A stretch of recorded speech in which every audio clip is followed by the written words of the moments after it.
A royal invitation. Bol Waruk is eager to hear how you have been getting on. Ah, it is a pleasure as always, Rain. Have you been able to relax lately? Wonderful.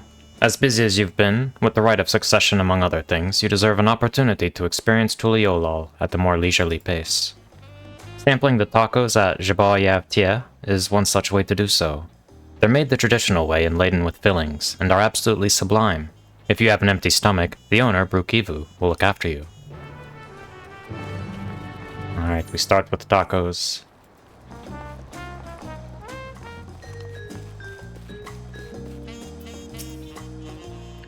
Well, if it isn't Rain, alone today, are you?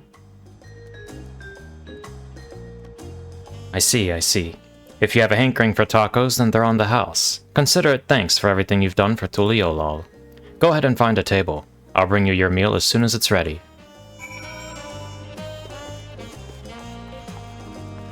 Alright, here we have a nice empty seat in the poorly lit section of the restaurant. Perfect. I could go for some tacos right now. You still love tacos, I hope. You ate so much when you turned 5, you could barely move afterwards. Remember that?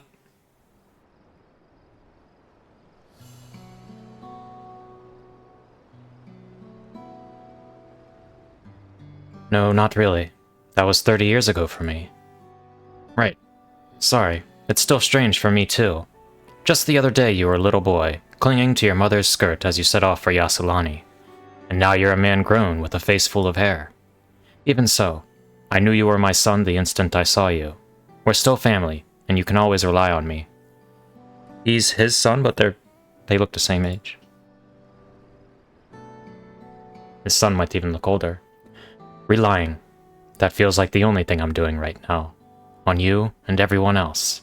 I can't even start a fire without assistance at my new job. Back in Alexandria, we had electrope. If I needed fire, all I had to do was press a button. Everything was at our fingertips. But here, I'm helpless, a culinarian who can't even light the stove. The way the others in the kitchen stared at me.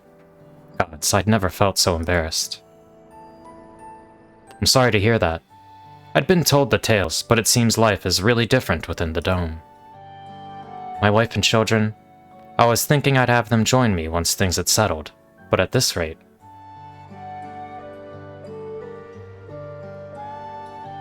I say you send for them. If they're your family, then they're mine too. I'll do whatever's necessary to make it work.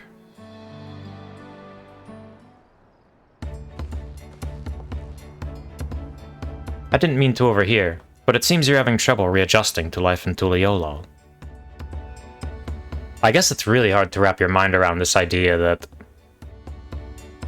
like this whole time dilation thing where your son or whoever would go away, and literally 30 years would pass in the span of a few minutes or hours for you.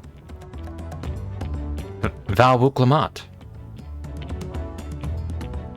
To aid folk like yourself, we've established a support group at the Wing of Reflection. There, you can learn the skills you need to live outside the dome. It isn't easy being back, I know, but I'm hopeful that they can make things easier. That's exactly what I need. I'll definitely seek this group out, and I'll bring my family with me. Thank you.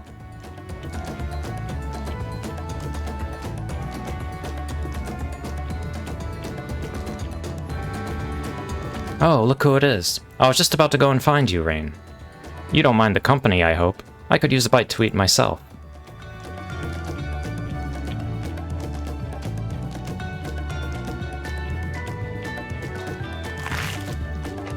Crunch and crunch.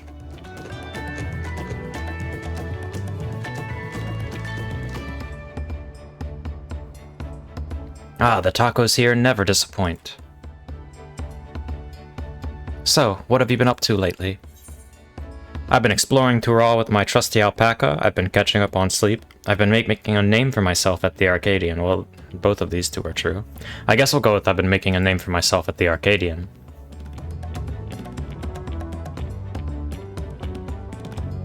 You're fighting in the arena in Alexandria? By facing off against tough opponents, I'd wager you've honed your skills even further. As for myself, I'm being kept busy with duties at the palace. But whenever I find a moment, I like to walk the streets and talk to the people. That way I can better understand the problems they have, and share them with Koana to figure out solutions. I was on one such walk just now, and as I mentioned, I was hoping to find you. Koana and I have something we want to discuss with you, as Dawn servants. Do you have time to come to the palace? Great. I'll go on ahead. Please come and join us once you've finished here.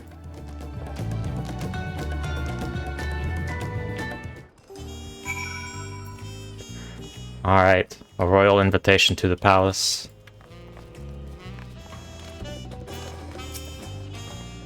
It seems Koana's gone somewhere. Sorry. Oof. So just a solo audience with Wuklamot, we've been scammed. Master Rain, it is always an honor. Val Koana has stepped away to attend to a pressing matter, but he should join you within before long. Enter Sunperch? Yes.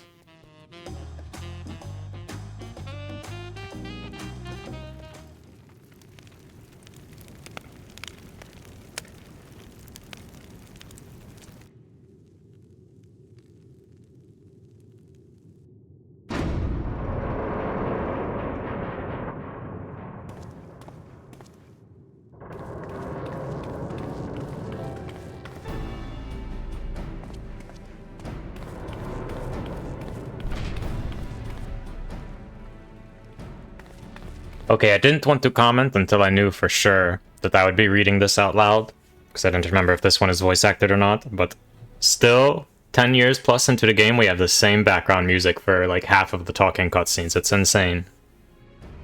The Garland Ironworks music, I forget the exact name of the track. But holy hell, will we ever get tired of using the same background music for unvoice acted cutscenes? I wonder what the inspiration is for why it is always the background in these cutscenes that aren't voice acted to use this music. Oh, you're all here too. Val Koana summoned us, though if truth be told, Alphino and I have been seeing him quite regularly of late. He asked us to share our knowledge of Hannish culture, you see, in hopes of further strengthening your alliance. We were, of course, happy to oblige him. Kryle and I were likewise summoned. Otherwise, we've been carrying on with our work, compiling information on the Golden City. My grandfather embarked on his investigation 20 years ago. With our report, we shall finish what he started.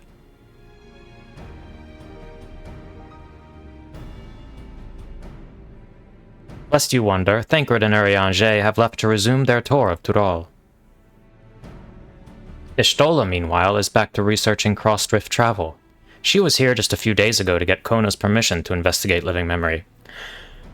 Researching cross-rift travel, I assume that is with the device that we found at the MSQ, right? So whenever that device comes back into play, which we know it won't during this patch, but whenever that device comes back into play, we'll have Big Y'shtola arc, I think. By the way, she mentioned wanting to take a look at the key in your keeping at some point. Okay, that's exactly what I'm talking about. Maybe I remember less than I thought, but I don't remember it being prominently featured in this patch.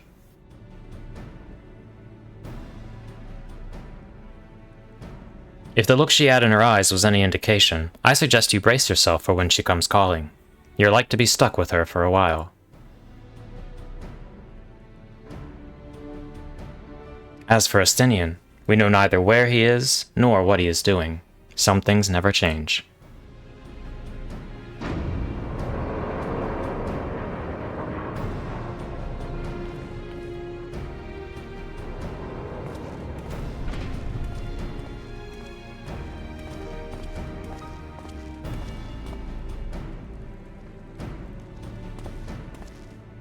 My apologies for the delay.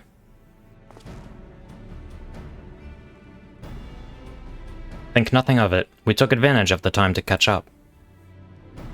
So what can we do for you? Hopefully present company is enough for whatever it is you need.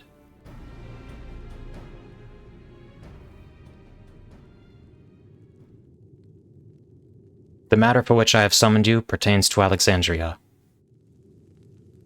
A state funeral will soon be held in Solution 9 to mourn the passing of Queen Sphene.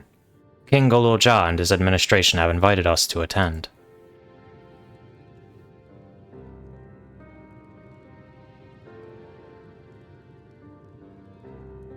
While certain issues remain unresolved between our nations, such as the treatment of Yasulani, I see no reason not to attend.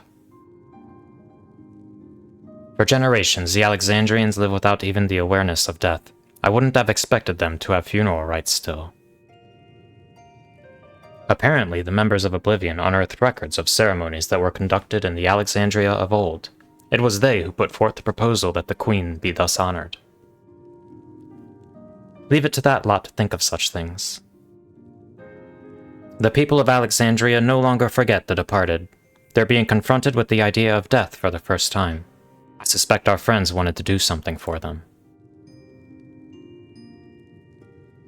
Though Sphene was but a simulacrum, she was nonetheless a pillar for her people. The pain of her passing must run deep.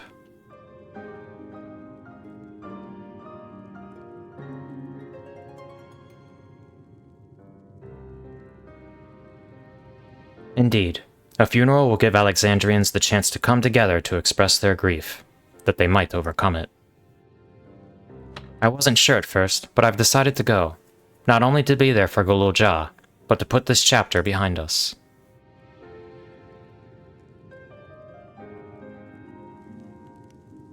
That I requested your presence was none other than to see if you wish to attend the funeral. You know Sphene as well, after all.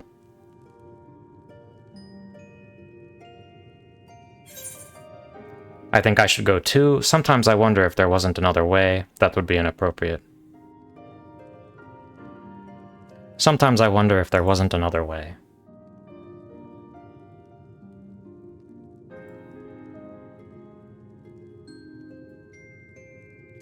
You and me both, but we made our choices and are responsible for what comes of them. As vow, I'll attend the funeral in an official capacity. I owe it to the Alexandrian people to bear witness to their grief. I'd like it if you could be there to watch over everything, like you did all through the rite of succession.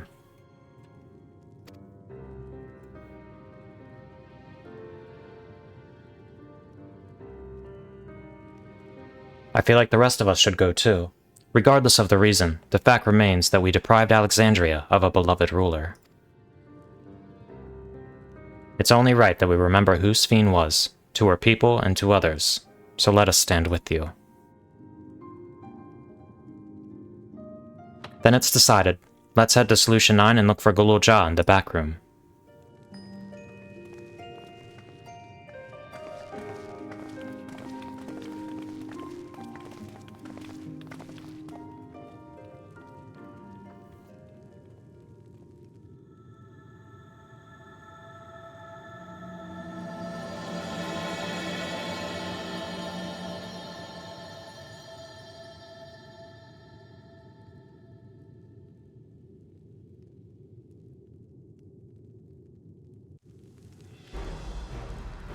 Seems a little bit peculiar that we still meet with Gulool Ja in the back room despite him now having an administration and everything. You'd think he would have moved into, like, the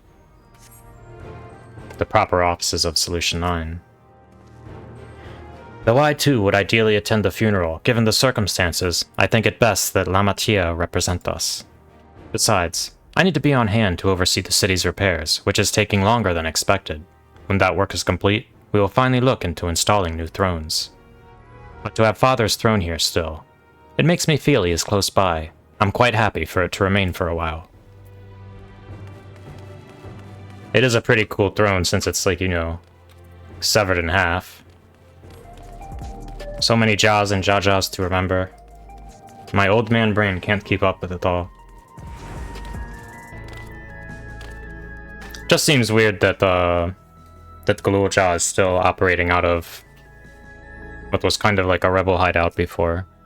But I guess it doesn't matter now. You heading to the back room? Yes.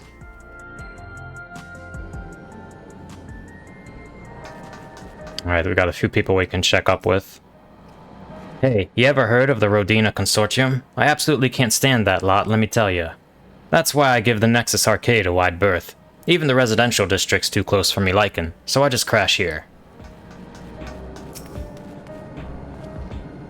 It's good of you to come. We're expecting a large attendance for the funeral. The venue isn't like to hold everyone at once. But the altar will remain for those who couldn't be present during the ceremony. We ourselves plan to go We ourselves plan to go and pay our respects afterwards. Glad to see the invitation reached you. As you may have heard, we were able to find data on forgotten funeral customs amidst old records. It appears to have been preserved by those who rued the loss of culture due to the proliferation of regulators. We're grateful for their foresight. I don't think there's anybody else.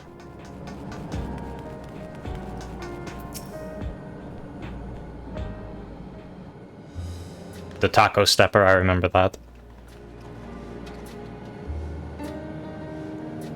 Ah, you came for the funeral.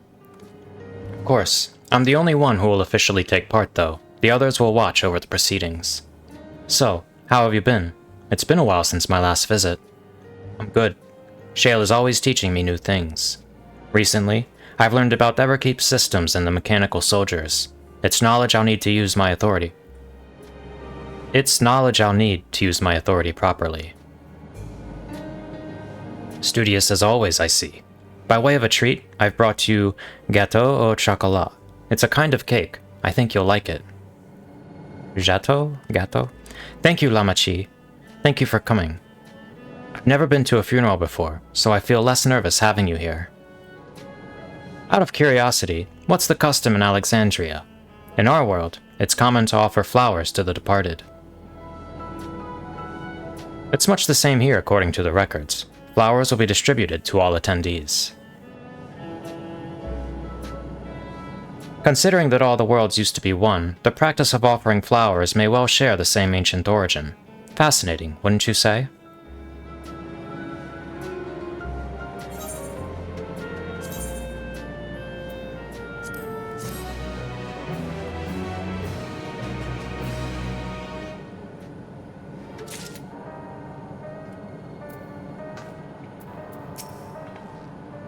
It's a relief to see that Gulool Ja is doing well. He's been through too much for one so young.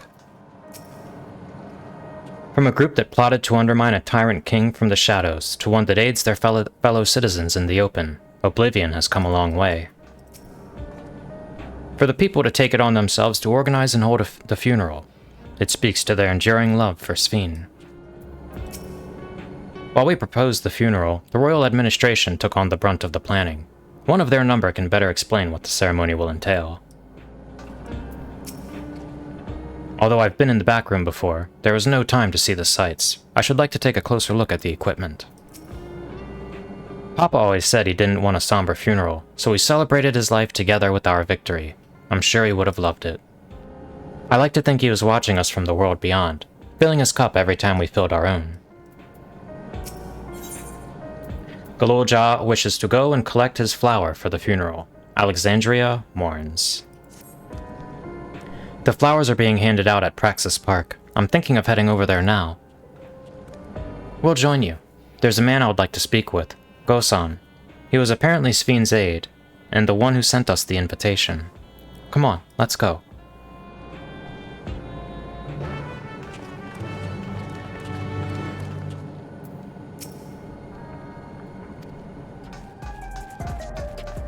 Gulool Ja. G is for good. Bako Ja Ja. B is for bad. Gulool Ja good. Bako Ja bad. Even though they're making Bako Ja good guy now. The taco stepper. Bad taco stepper. Wuklamat's attendance will surely help strengthen relations between the two nations. I get the strong impression that both Tuliolal and Alexandria wish to put this tragic past behind them. Here he is. Gosan. It makes sense that Sphene had loyal aides such as Gosan, given how much time she dedicated to walking among her people. While it appears souls are still being issued, supply must be limited now that they're no longer being harvested. The grim faces in the queue tell the tale. Judging from all the activity, I presume the funeral will be held here. All correspondence was being handled by the Wing of Reflection, so this is my first time speaking with Gosan.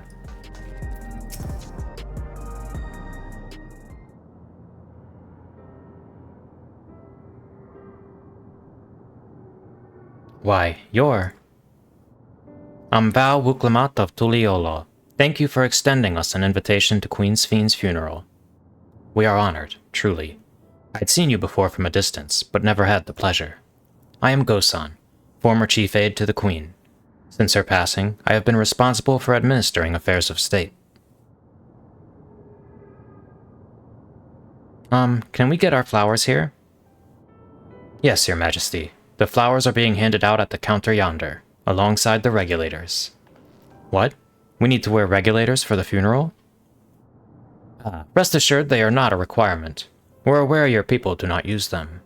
You see, people in the Alexandria of old wore tokens of mourning upon their persons when attending funerals. As such tokens were black, it was suggested that we might wear regulators painted the same color. We've yet to produce enough for everyone, but we're distributing them as we are able. I see. Yet regulator or no, the important thing is that we remember Queen Sphene. Remember her and her kindness as you make an offering of your flower. I will. The proceedings will soon begin in this plaza. Please take your place once you have your flower.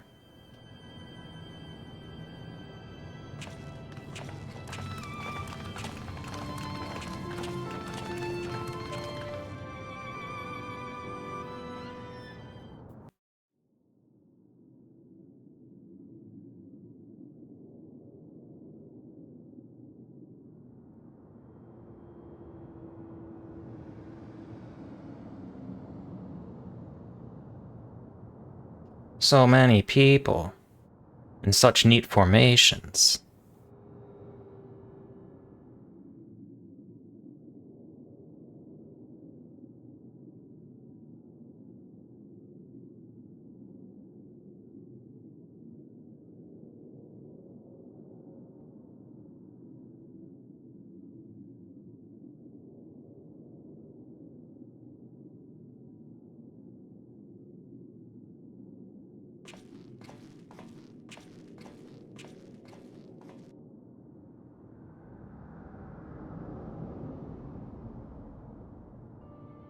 Although we are gathered here for the same reason, we hail from different lands.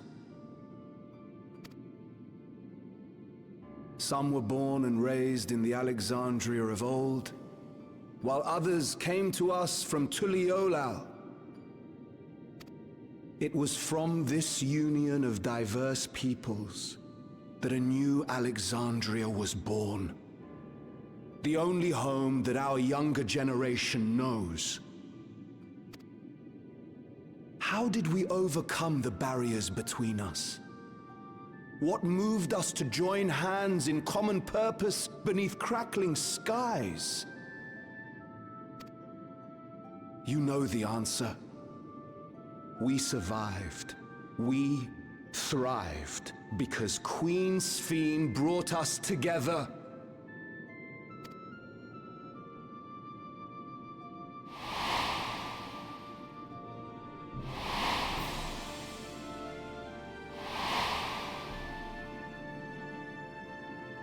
Inspired and encouraged by her boundless kindness, we strove to be better, for ourselves as well as those around us.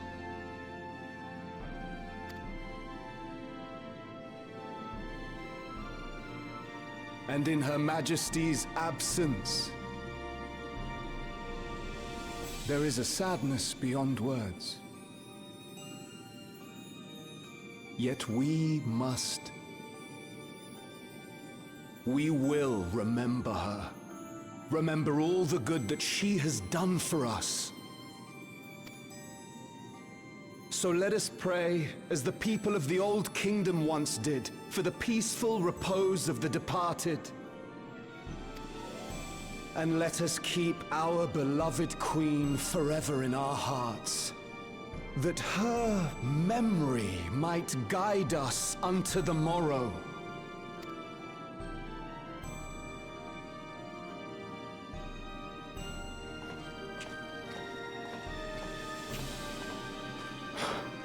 Would that I could find solace in my own words.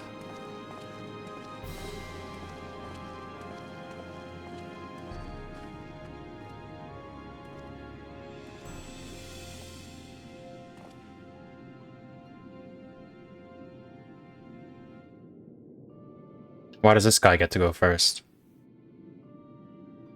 Maybe they liked his headphones and they're like, you there. Nice headphones, you go first.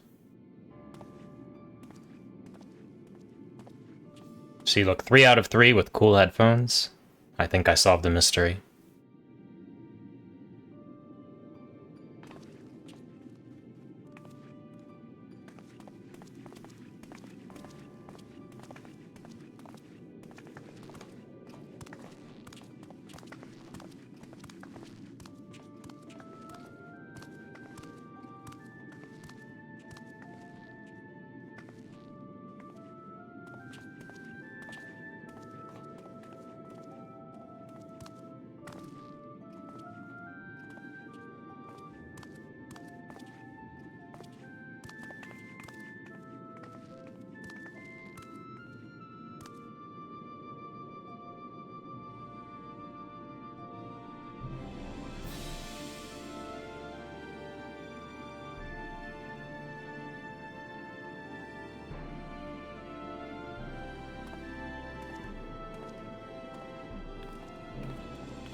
Was Queen Sphene taken to the cloud?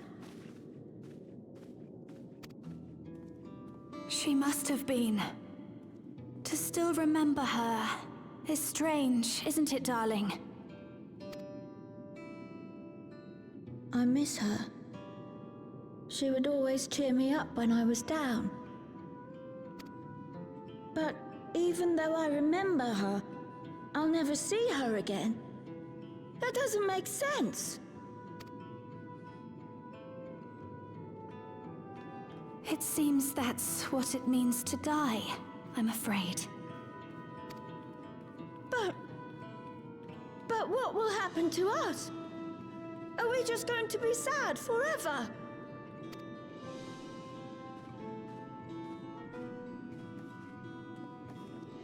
What will happen indeed? Everything that we have, we owe to Queen Sphene. How are we to go on without her? I still remember Her Majesty so clearly. If only I didn't, I might feel better about the future of our realm. Perhaps we should also consider moving to Yuweyawata. The journey won't be easy, but it'd be better than staying here in uncertainty.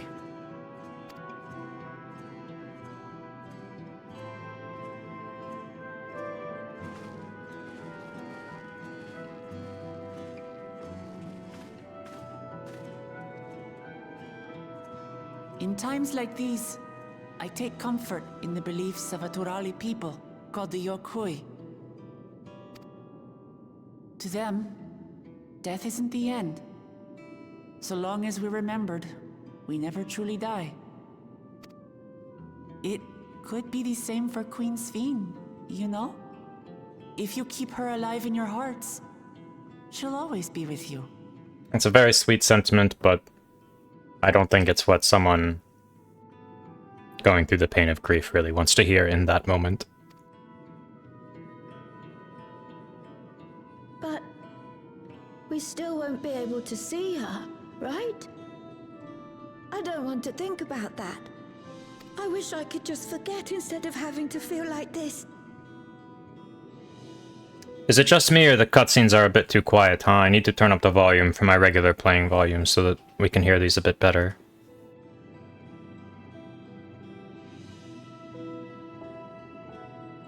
I'm sorry. I didn't mean to impose. Please, mourn your queen however you see fit.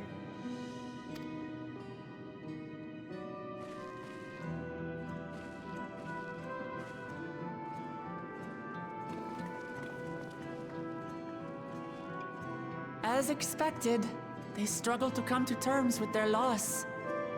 I hope they can find a way to move forward. It's not only grief that weighs on them, but worry for the future. Bereft of their queen, how will they proceed? True. But with that at least, we're not powerless to help. What is it, Gulool Ja? I was wondering, is it better to remember or forget someone when they're dead?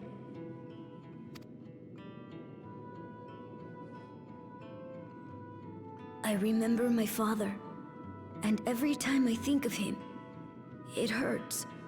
It's the same with Queen Sphene. Knowing that she's gone makes me feel sad. But it's different with my mother. I never knew her, so I don't feel as bad. I want to remember my father, but maybe I'd be better off forgetting him. Gulool Ja. Why don't we continue this somewhere else?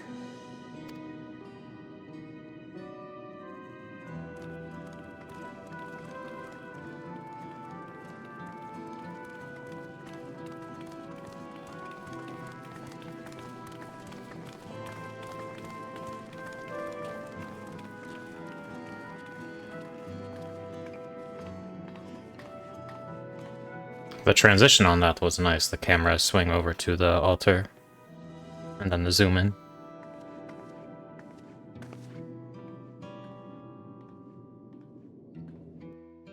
And we end the lingering on a regulator for some reason.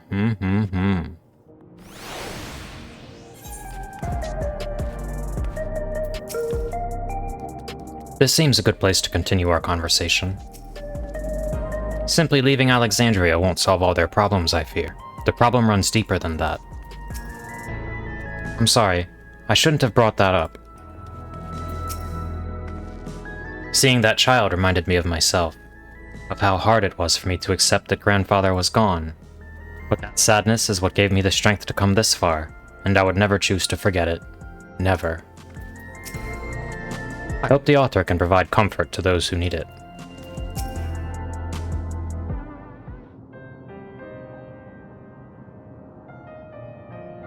Hey, Gulool Ja, do you really know nothing at all about your mother? Hhetso searched the system for information on residents, but the only Mamo Ja she found listed were my father and me. Even if she died and was erased from people's memories, she should have been there. But she wasn't. Well, that you're here means she was here too, inside the dome. There can't be any other way about it.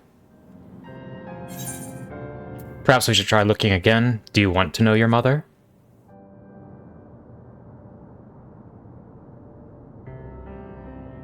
I think so. Even if it makes me feel sad, I want to know her. So I want to try looking again, and if I don't find anything this time, I'll give up. I see. Well, if that's what you want.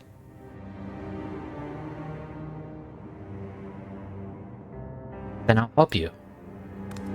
I'd like to help as well, and I believe I speak for the others too.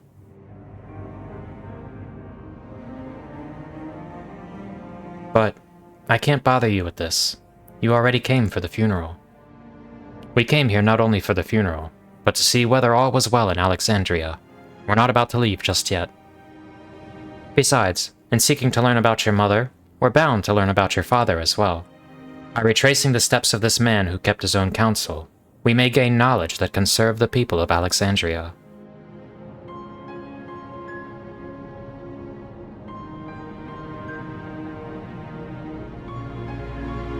Alright, thank you everyone.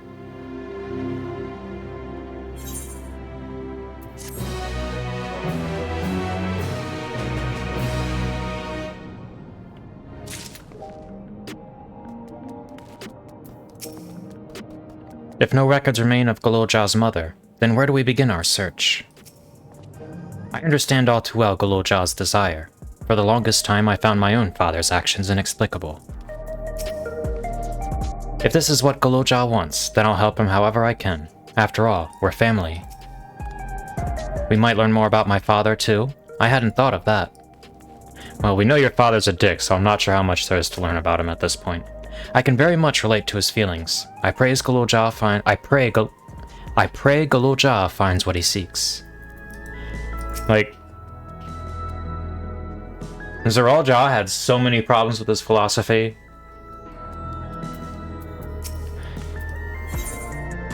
In search of the past, Grahatia has an idea on how you may proceed with your investigation. Assuming neither memories nor records of Gulool Ja's mother remain, we must cast as wide a net as possible. I suggest we split into groups.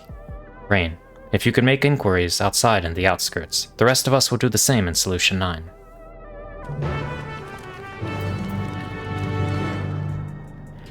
Alright. Inquiries in the outskirts. Middle age, Yuweyawata. Sorry, but I've never heard of a Gulool Ja woman living in these parts, much less one connected to Zuraal Ja. You might have better luck talking to people over at the Yuweyawatan settlement, to the north of Everkeep, in a place called Yuweyawata. The resilient son won their loyalty when he saved them from some crisis or another, or so the story goes. If I remember correctly, their chief's name was Kanaloka. You exchanged with the middle-aged Yuweyawata has taught you about Zuraal Ja's devoted.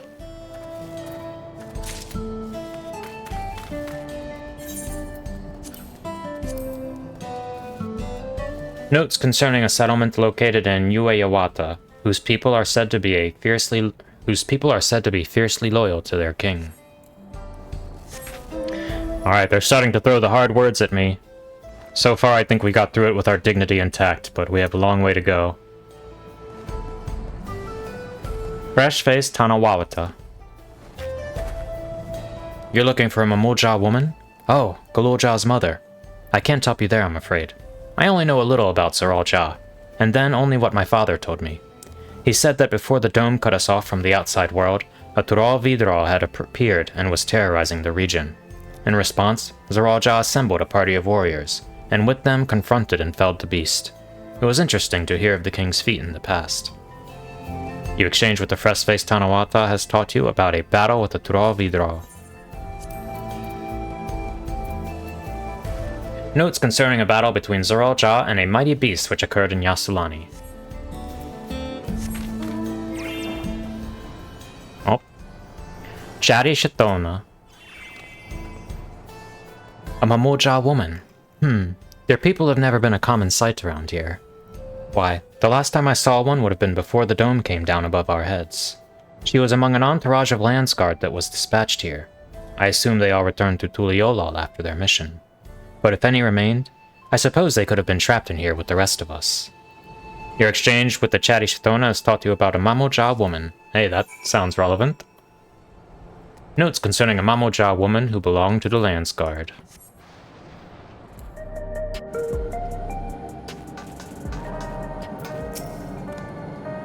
Ah, you're back too. I told Shale all about your search. Zuraal Ja rarely made public appearances, so the people had no idea how he spent most of his time. Yet I believe therein lies the key to the answers we seek. Solution 9 is vast indeed. Even with the teleporters, we could cover but a small portion of it. I'm sorry, but I couldn't find out anything useful. None of the people I questioned had heard of a Gulool Ja woman before. Lamachia didn't seem to have much luck. How did you fare? While I failed to learn anything directly related to Gulool Ja's mother, I did find information which may shed some light upon Zuraal Ja. Gulool Ja has told me all. We've previously tried to track down records of his mother, but came up empty-handed. With everyone's help, hopefully we can get somewhere this time.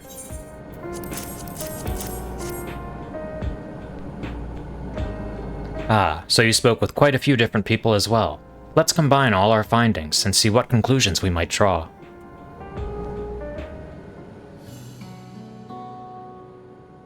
So, Zuraal Ja brought me a retinue of Landsguard to Yasulani, among whom was a female Gulool Ja.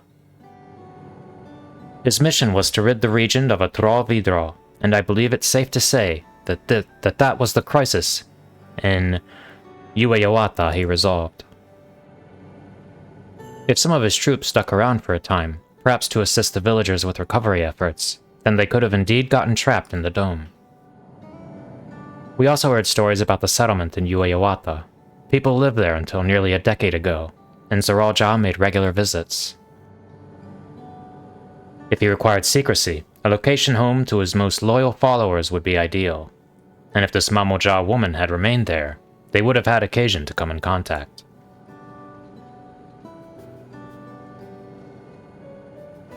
I see. But what could Zuraal Ja have been doing in that village? He was getting it on is what he was doing. I think we can answer that question.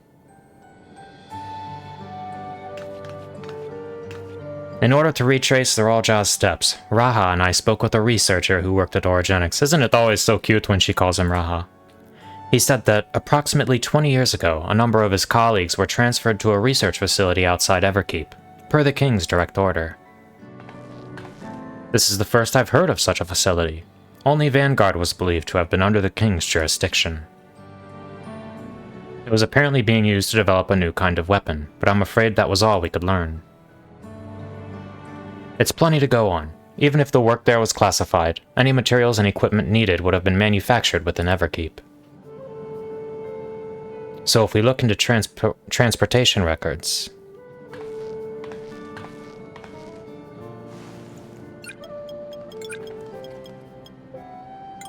She's hacking the mainframe. There it is. The routes are full of detours and attempts at obfuscation, but large deliveries were being made at Yuweyawata, far too large for a mere village. There hasn't been any activity for years, though. It's likely the facility has been decommissioned. Do you think that's where my mother was? We can't say for certain just yet, but I reckon there's a good chance. This is amazing. Even though no one remembers her, you managed to figure all of this out. Each piece of the puzzle may reveal a little on its own, but when we put several together, a picture begins to form. And even should memories fade, footprints remain to mark the path of those who walked before. A lesson I learned in another life. So we'll be investigating the secret facility in Yuweyawata then. And this time, I want you to come along, Gulool Ja.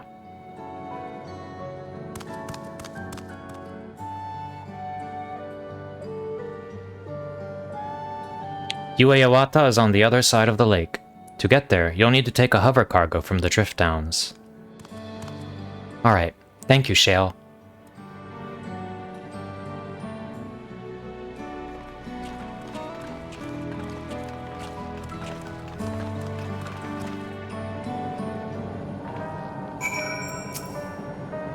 Make your way to the Drift Downs when you're ready. Kilusa will have a hover cargo ready for you.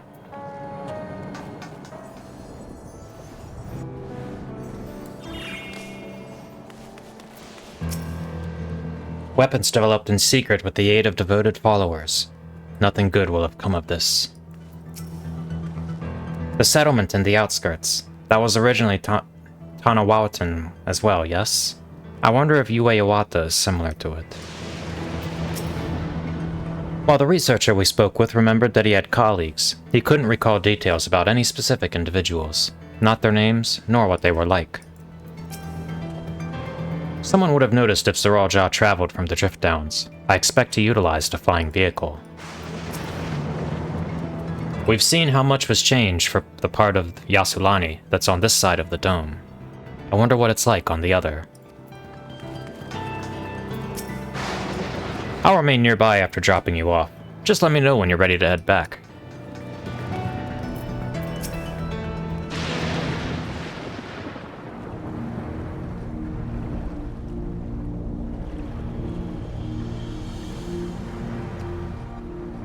So the hover cargo will take us across the lake.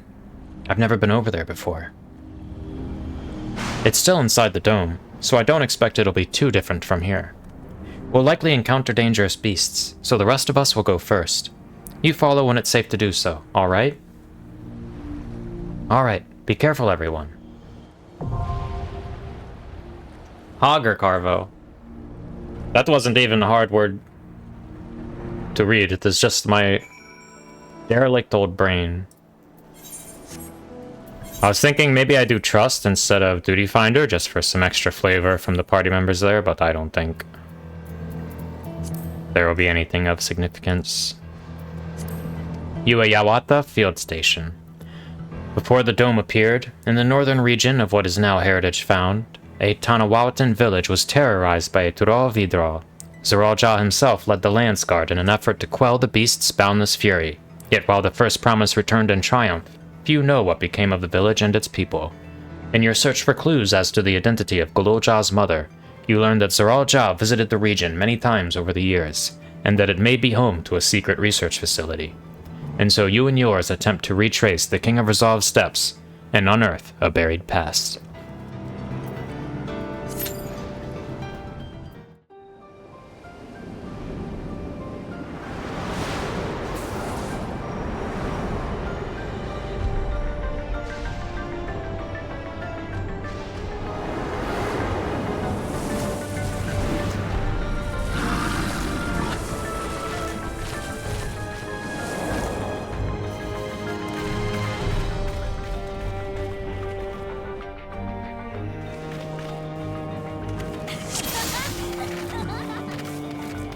Three Lalafels and a babysitter.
There's nothing to heal. Katoblipa. Let's go. Lindblum Zagnol.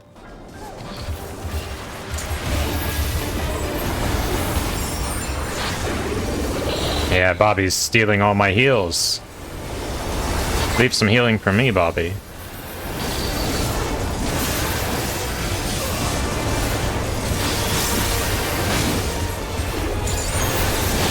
Gore.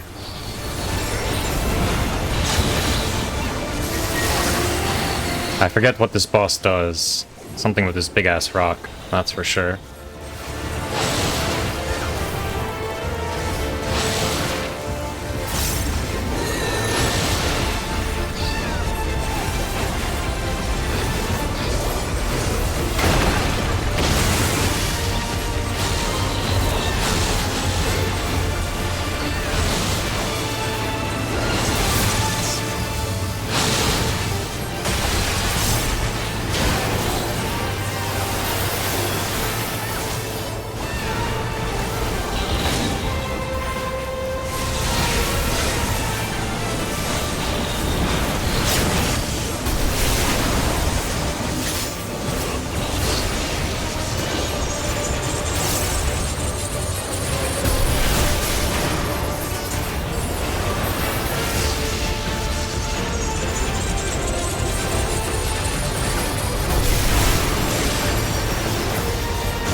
Alright, I guess 2 minutes aren't coming.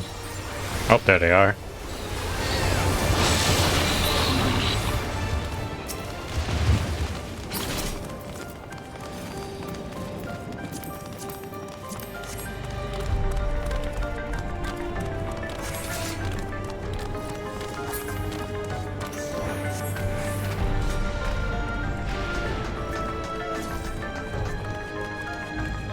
There's research notes and all around, but I'm pretty sure we can read those after we finish the dungeon once we're doing the post-dungeon quest bit.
Overseer Kanaloka.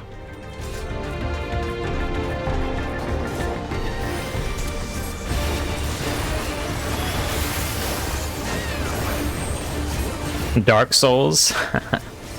That's the name of the tank buster? Okay.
This.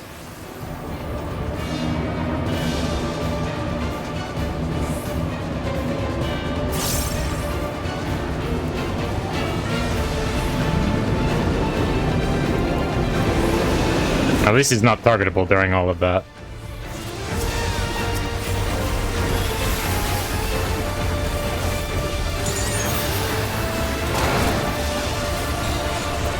Unfortunately, I can't cleanse this damage down.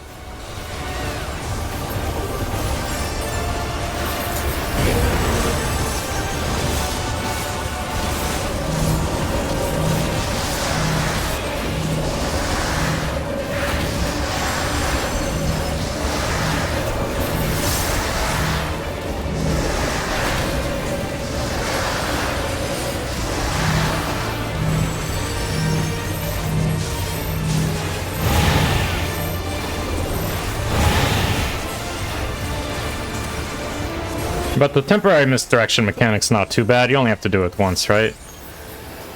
You'd have to do it like 3 times, then it would be not so cool. But it was a nice little gimmick.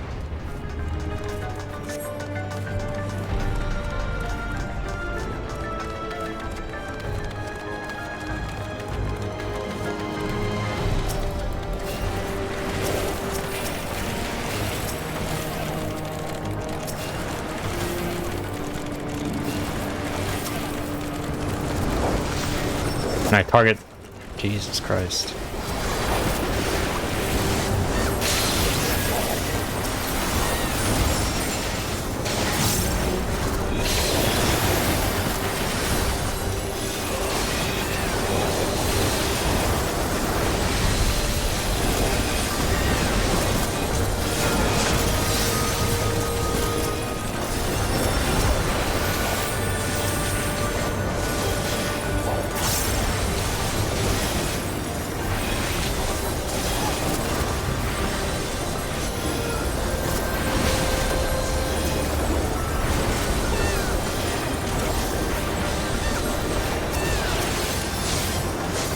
Save the presents for the next pack. Use it for movement or something. Something's wrong, don't rush ahead. Whoa. Many boulders. Bang, bang, bang.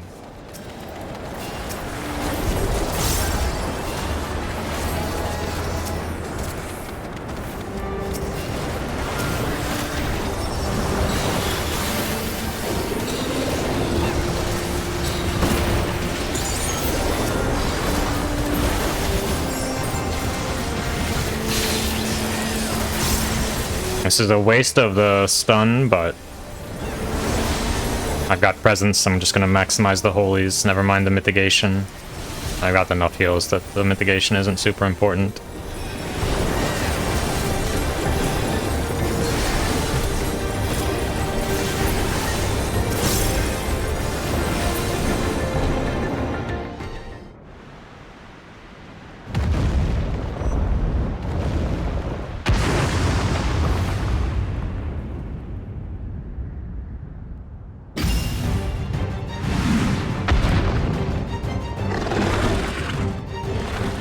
Yeah, I remember this guy.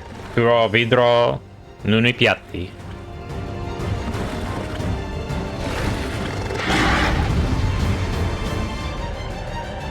This is what we thought we were getting when they said Vieira.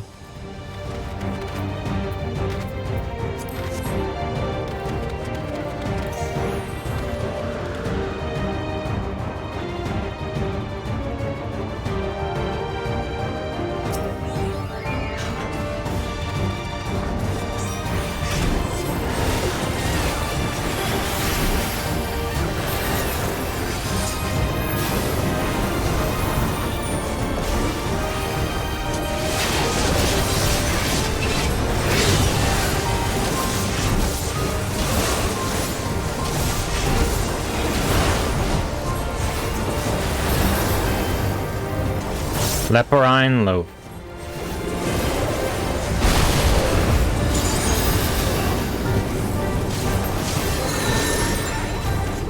That looks bad.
Gotta take care of my little Reaper buddy here. Oh.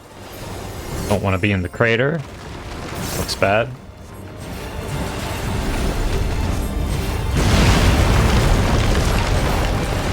Alright, no positionals.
Let's go.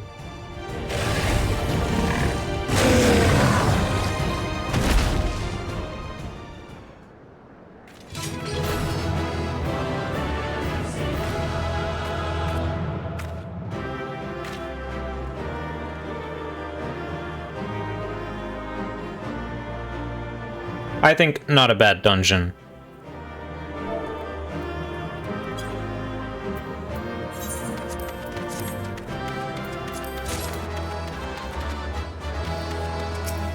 But could be because I've only ran it like 3 times.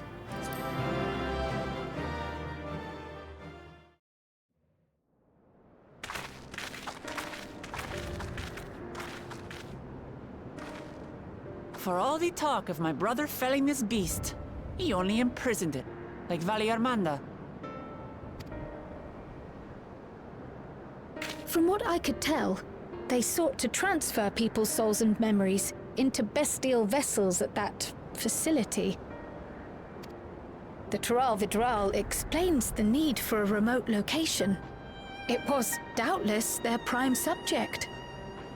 Though I expect Zuraal Ja did not foresee the opportunities it presented when he imprisoned the creature.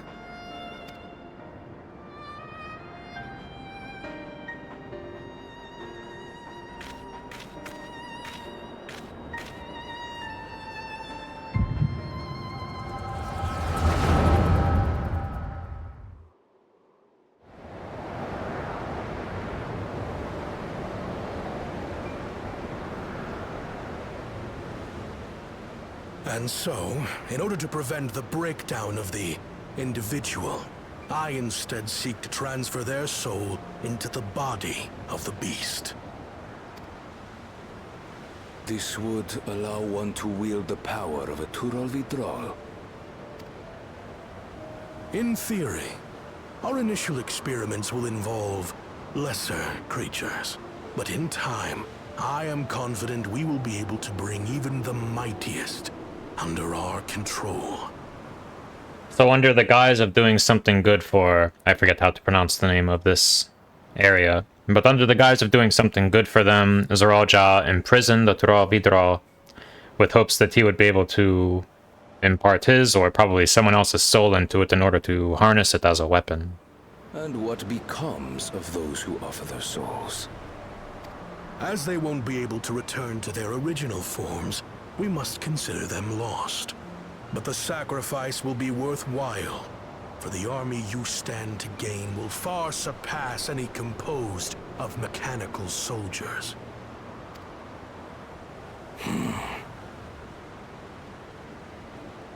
Very well.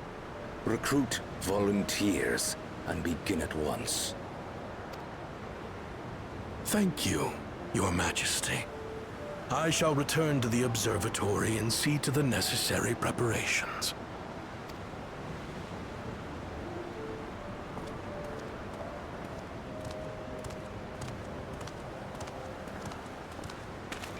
There she is. The nerd. So, you've given him permission? Zuraal Ja, you will assist Kaniloka. As one of the Land's Guard's finest chirurgeons, your knowledge may be of use in his experiments. You will also watch him closely. In what you learn, you will report to me. Kind of ironic and almost certainly intentional that his dad is like the super fascistic, war-driven, make them suffer so that they appreciate not suffering guy, and then his mother is a chirurgeon.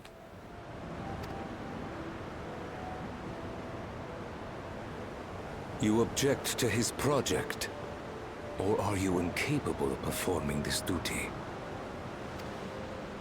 No, Your Majesty. Whether we shelter within the dome or expand beyond it, we require great power. But with no one to rely upon, we must take that power for ourselves, even if the means are questionable. I will do as you command. But if Kaniloka's work bears fruit, I wish to beg a boon.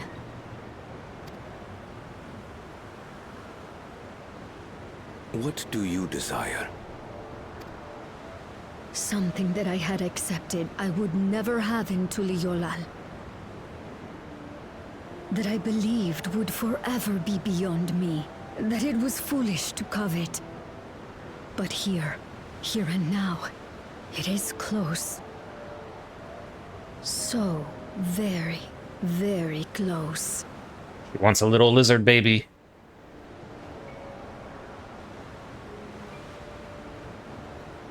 Perform your duty to my satisfaction, and anything you desire is yours.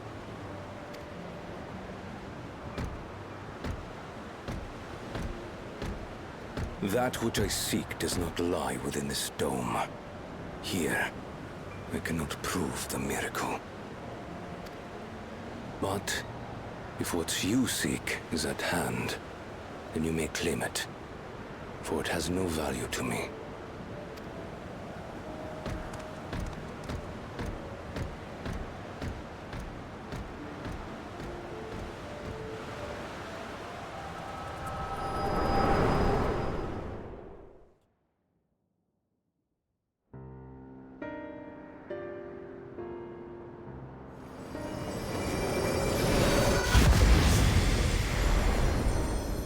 Are you alright? We're all Daijobu. I just had a Echo episode, you know. Or I guess you don't.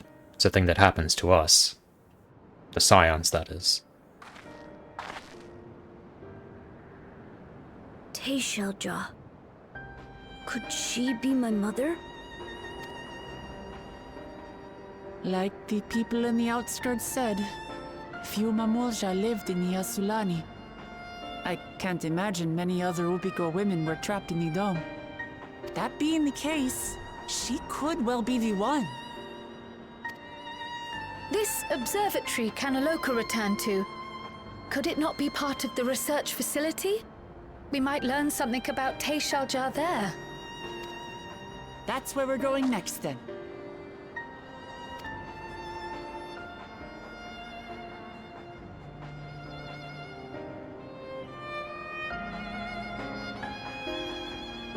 This part of the map looks really nice. All the floating rocks and all.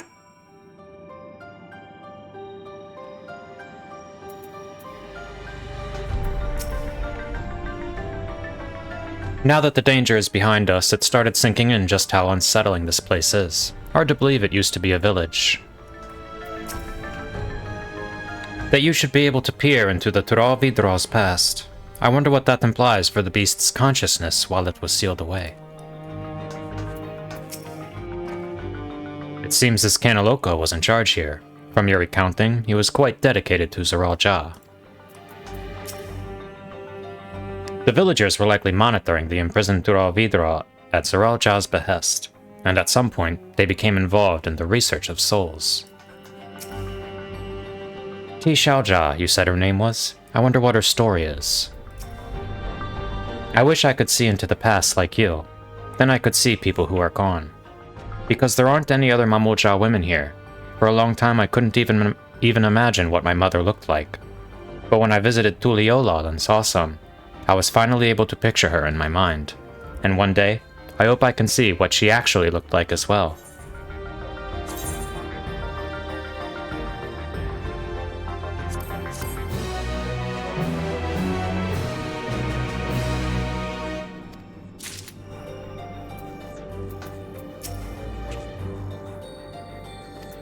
No new dialogue. Ryle is eager to begin searching the research facility, among the abandoned. While we've discerned the purpose of the research conducted here, the traces of it that remain might afford us greater insight into what came of it. Let us take a look around, for information as well as a way to the upper level.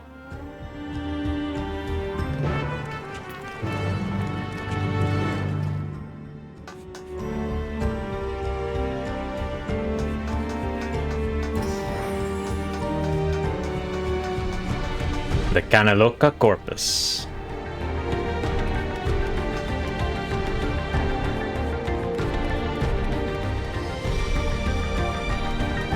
Cyber wheelchair. Red room.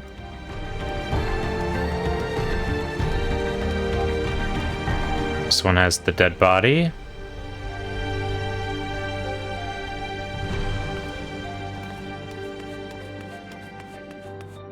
Another dead body.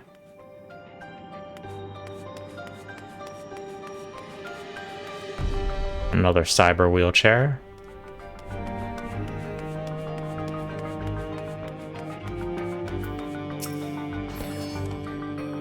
What happened to the people here? Did they all leave? Or did we already meet them?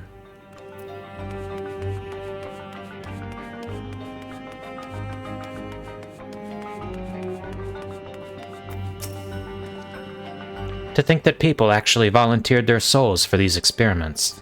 Success was far from guaranteed, and even in the best case, they would cease to be men. Was their devotion to Zuraal Ja so absolute? Good question. The handprints would suggest maybe not.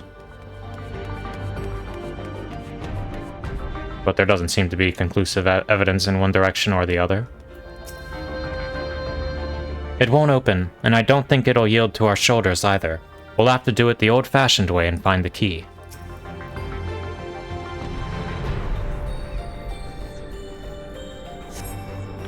A lift can be seen behind the wrought iron gate.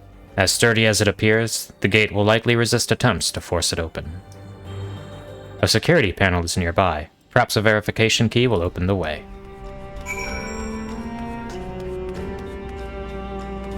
Batters, they don't look like blood because they're black, but that doesn't really mean anything. Got containment cells here. Has like almost some Mako reactor vibes. I wonder what Beck Lug would make of this research into transferring souls.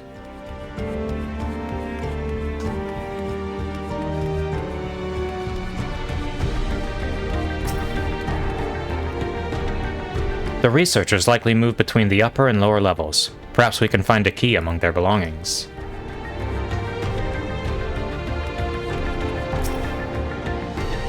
It makes me angry to think about what they did here. Same. It's pretty awful.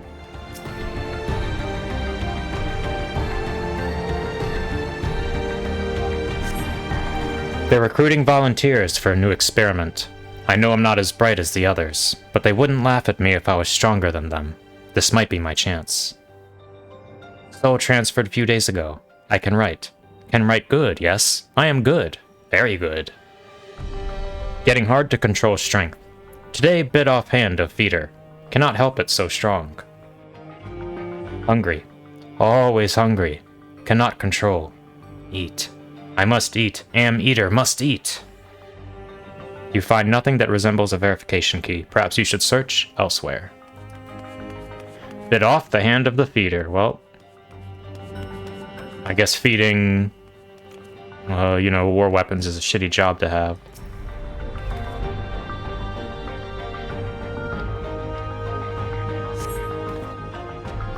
Supplies for the staff are neatly arranged within the cabinet. Among the various items is a manual outlining regulations and tranquilizing gas to be used in emergency.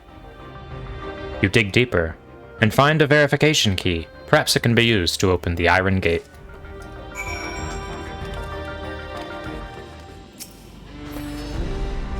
You found the key? Great. I'll call the others.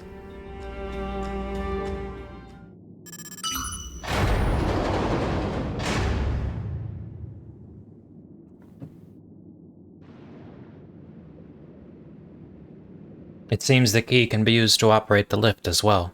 Up we go.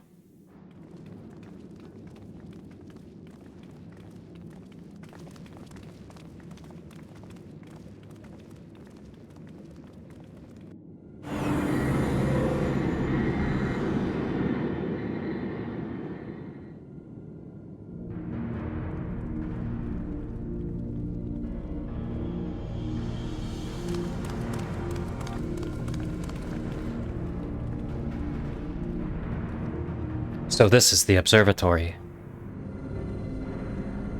I didn't expect it to be similar, but this is a far cry from the temple that held Valigarmanda. All the machinery appears to still be in operation. I expect there are auxiliary systems in place to ensure that monitoring can continue even in emergencies. The warnings indicate various anomalies, related to the seal's failure most likely.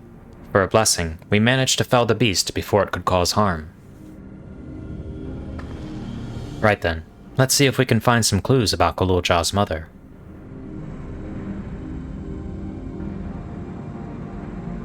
I think I can use this terminal. Shale taught me how.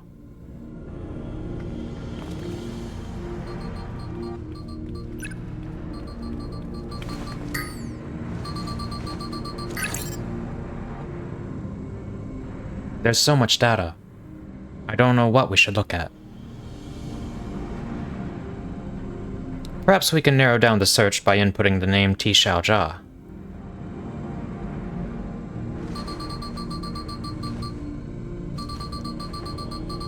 So Shale showed you how to use the terminal but didn't show you how to Google? What the hell? Ah, it brought up a lot of results. They all seem to say the same thing. Zuraal Ja, Administrator of Experimental Treatments, Research Logs. This sounds good, doesn't it? Chances are the data is encrypted, and even if not, it will take considerable time to go through it all. Then let us take it with us to the back room and have Shale analyze it. Agreed. Alright, I'll transfer it to the storage device I brought. Ah, thinking ahead, bringing a USB drive. Smart.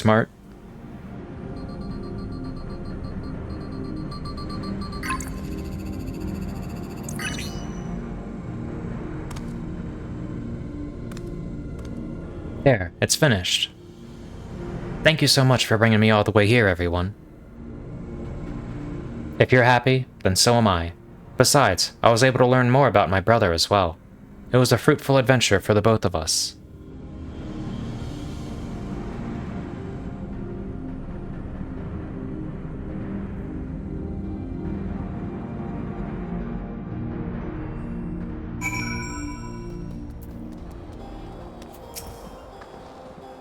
It seems safe to say my brother returned to Yuweyawata for the vidraal. He wanted its power, no matter the cost. I'm glad we could find what we sought in that abandoned facility. Ilusa is really good at driving the hover cargo. I wonder if I can learn how to drive it too. I admit the vidraal gave me a fright at first, but then I remembered who felled the mighty Valigarmanda. I'll not soon forget our visit to that facility. It was a troubling reminder of the depravity that can arise from the belief that souls are simply a resource to be exploited.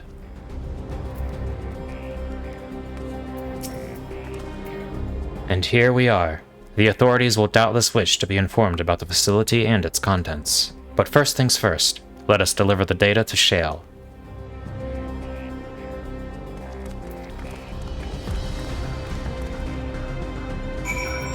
Alright, data acquired.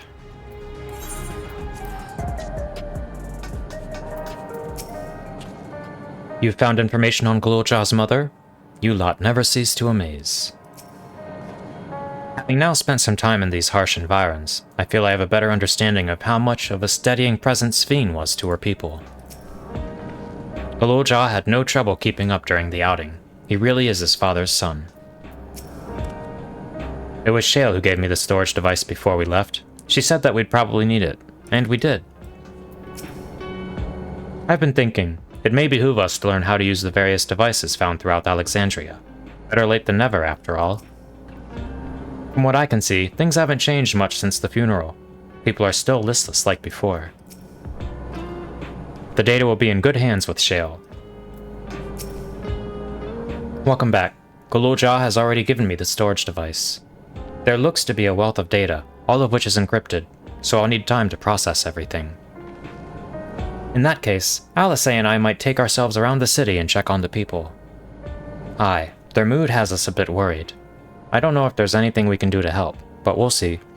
It is an interesting question, the idea of a mass experiment where everyone is experiencing, like, remorse and loss for the first time. Because you see something similar, like when a world leader that a country is very fond of dies, for instance, and the country is mourning. You see occasions like that, but that's to people who, you know, the majority of which probably already know loss, have already lost someone in their life, and are already familiar with this concept of someone dying and them just being gone. But for it to be a brand new experience, and experienced on the level of an entire population, I think is an interesting question about how it would be different relative to our own grieving in the real world when we lose some public figure or national leader.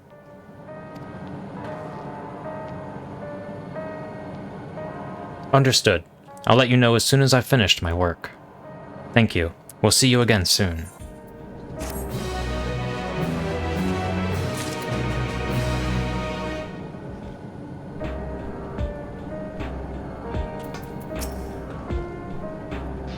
I share our friend's concern. It's not surprising that the Alexandrians are having difficulty coping with their grief, but still. I'll stay here with Shale. There's a lot I can learn just from watching her.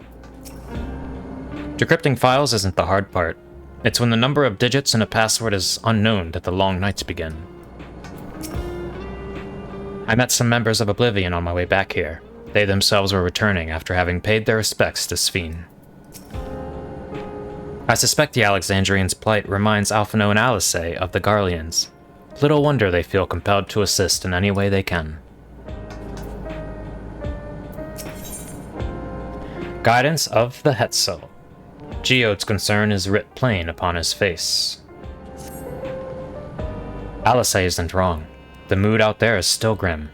Some of the Turali remember a time before they were dependent on the Sol system, but even they're unsettled and wondering aloud if they'll have the chance to reunite with old friends and family before they pass on. With good reason, too. The journey home won't be an easy one for those who've grown old. That's why it's mostly been younger folk who've been leaving for Tural, ones with no elders to care for. Word of that problem has reached us in Gulool. My brother is doing all he can to see the Xak Tural Railroad restored to operation, so that people may come and go more freely. Unfortunately, the tracks only go as far as Vanguard, so some traveling by foot will still be necessary. Even so, the railroad would make things a sight easier, long before it's back in service. I couldn't say. When I left for this visit, Koana seemed reluctant to make promises. But while Shale's working on the data, we could go and see the state of it for ourselves. To Shaloni Station, then. I'll make sure to keep Koana informed.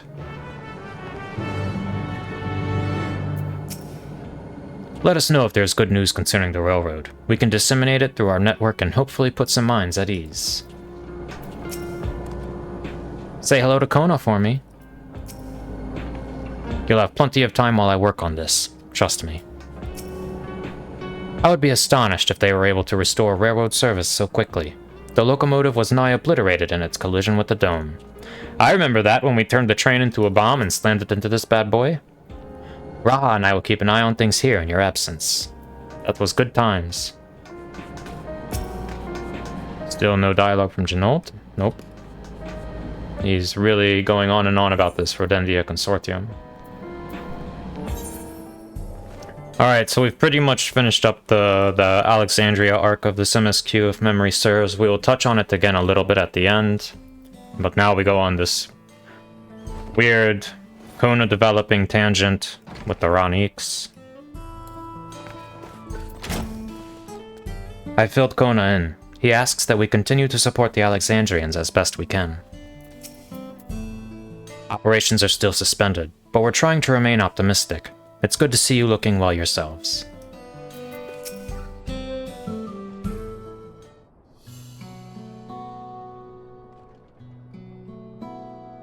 Vow of Resolve, and Rainesama to boot. What can I do for you? We're hoping for some good news about the railroad. There's an increasing number of people looking to return to Tural that can't make the journey on foot. I see. As it happens, the Vow of Reason is also on his way here to take stock of the situation. Ah, scratch the on his way.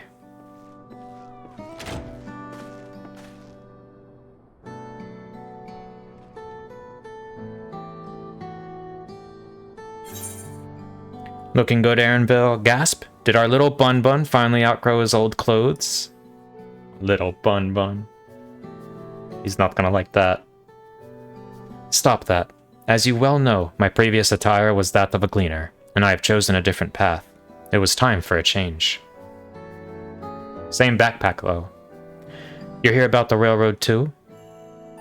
It was in part for my sake that the original Dawnblazer was sacrificed, so I felt it only right that I assist with its replacement. Speaking of which, I assume Lamachi has explained the growing urgency of the need. What have you to report? The new locomotive was on track for completion, but we're having difficulty pulling her into the station, in a manner of speaking.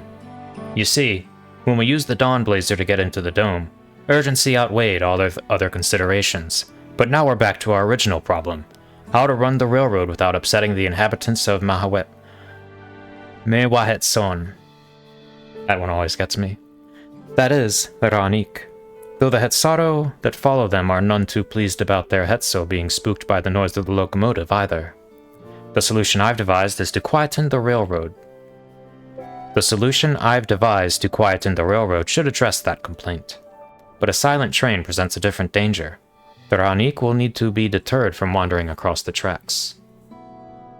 And I suppose we can't just blow the whistle at them, or they'll panic and be put off their grazing again.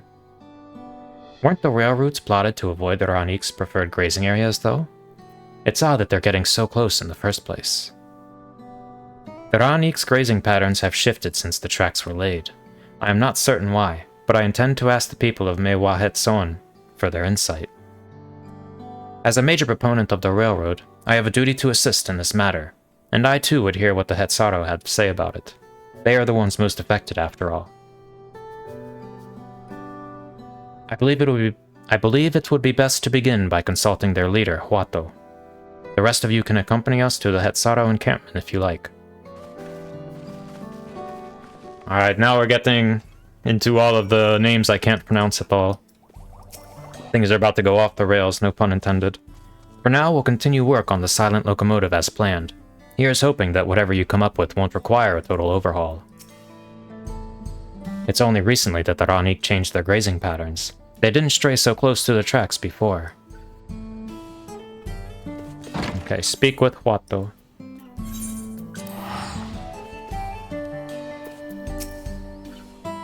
That's Koana, Vow of Reason, is it not? I can scarce believe it. As committed to the Hhetso are to tradition, they are amenable to the unfamiliar. Or so I am told. To think all of this can be packed up at a moment's notice to follow wherever the rroneek lead. Our prior visit to the Hhetso was also on railroad business. Pray they do not take us for train enthusiasts.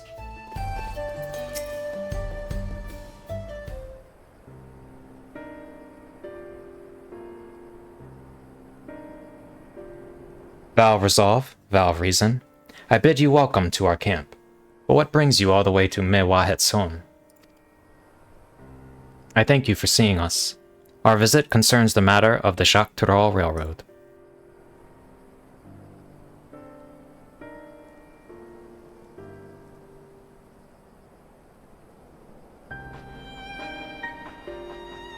You too have noted the rroneek's unexpected change in behavior then.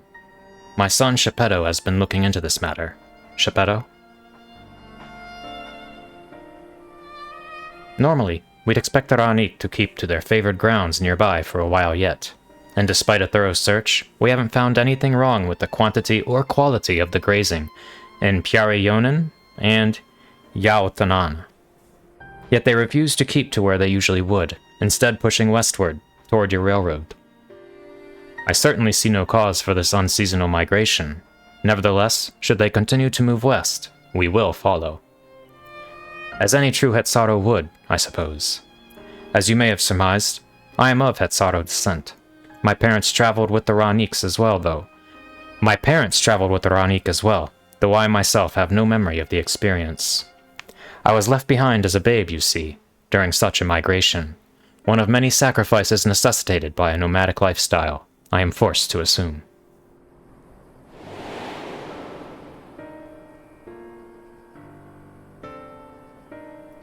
A chance encounter with a kind Palu merchant was the only reason I survived. Taking pity on me, he taught me his trade that I might fend for myself. I became a storekeeper in Tuliola's markets, and that is where the Dawn Servant found and adopted me. I had already been in the palace for some time when Lama Chi came to join us. Like me, she had been cast aside by her parents. I knew the pain of solitude, and wanted to spare her that suffering.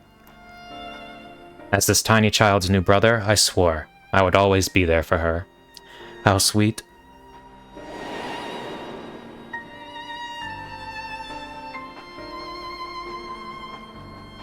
Truly, I have never heard of the rroneek choosing a path so arduous as to force such a terrible decision, nor of any Hhetso willingly leaving their own flesh and blood behind. There must have been some exceptional circumstance. I cannot say. The idea of following in their footsteps that I might better make excuses for their actions never much appealed to me. But if they had good reason, wouldn't you want to know? Even if it might help you better understand the rroneek's current behavior. I think the second option is the more rational, but if they had good reason, wouldn't you want to know? I think I will appeal to emotion instead of rationality.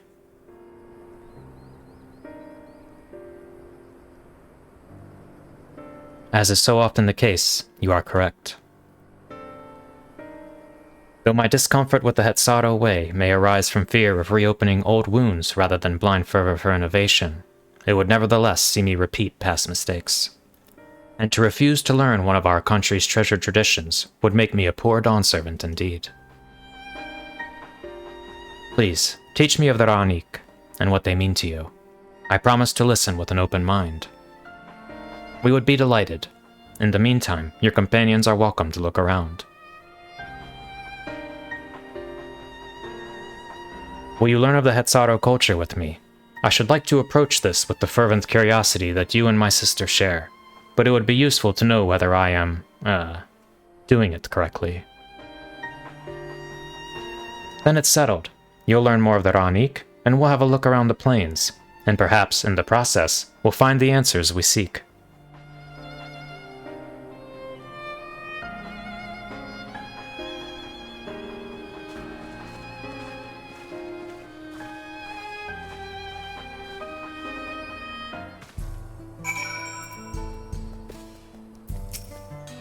My knowledge of the culture I was born into is from written accounts alone, and few of them at that.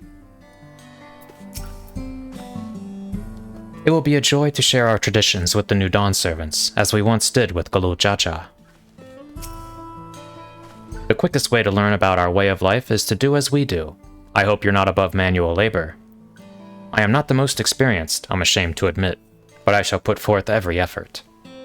That's all we ask. Take these tools.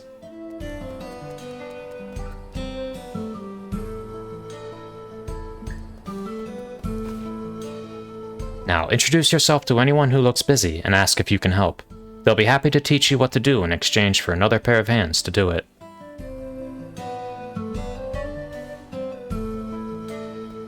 Let us meet back here later to share what we've learned.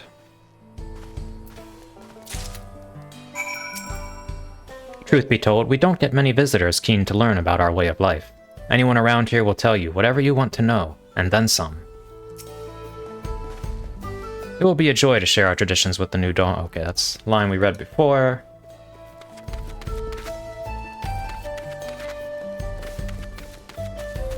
Talkative Hhetso.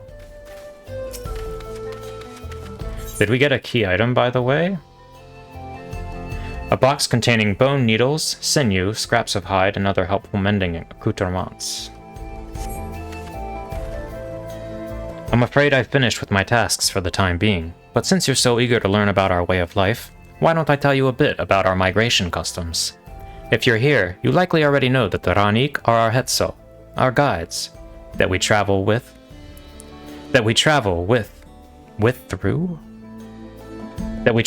through the turning of the seasons.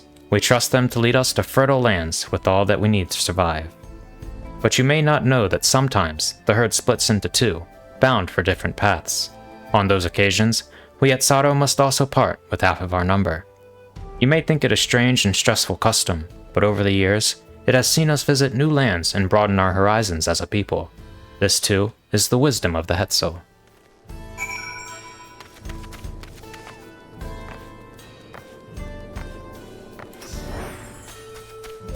Troubled Hhetso. This won't do. The wind will go right through it, and me without my needle and sinew. Lucky you, I've got the needle and sinew.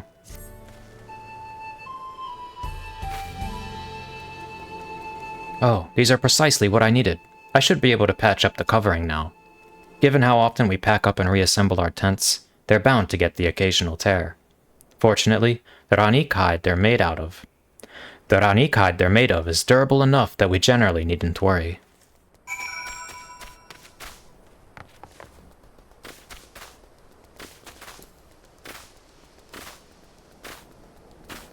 Playful Hhetso.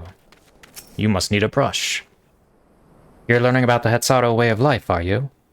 I may have a thing or two to share, but rather than talking your ear off, let me test your powers of deduction. I find answers much easier to recall later, if I arrived at them myself. Our Hhetso provide us with something that we use in medicines, poultices, and soap to drive away pests, and to sustain our fires. What is it? I know what it is. Bones, hooves. Are hooves bones? Is it dung? Again. Meat and organ meat? It's dung, every time. It sounds like there's a story there, but that is indeed the correct answer. We've discovered myriad uses for rroneek chips over time, each a boon to our way of life. Where there is a need, our Hhetso always provide. Chips is a nice way to put a nice coat of paint on what is, you know, basically buffalo shit. Or I don't know, what real-life animal would the rroneek be closest to?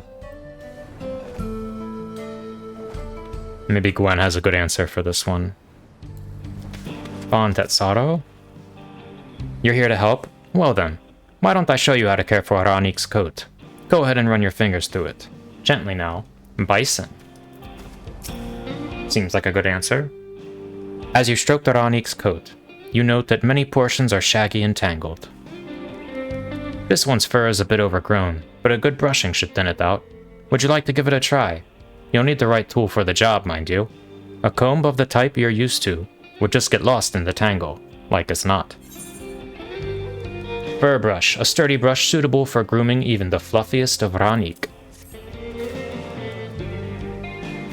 Ah, Geppetto sent a rroneek brush with you, did he? How like him. Now, just run it through one little patch at a time. Gently. Brush, brush, brush, brush, brush, brush, brush, brush. You dutifully brush the rroneek until your arms grow weary from the prolonged battle with its coat. It appears much tidier now, though the same cannot be said for your clothes, which have acquired a new coat of their own. Well done. With less excess fur, our friend here will be more comfortable in the afternoon heat, and less susceptible to illness. A combed coat also makes it easier for us to identify injuries, should the need arise. We did a... You should come back during shedding season. It's a sight to behold.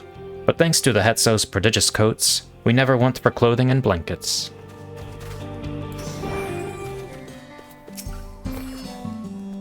It will be a joy to share. Okay, still same voice line. That's kind of surprising.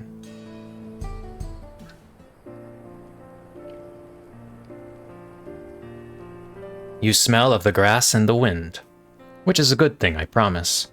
You could nearly be mistaken for one of us, if a bit on the short side. Okay, dude. A bit on the short side. I have to wonder how Koana is getting on.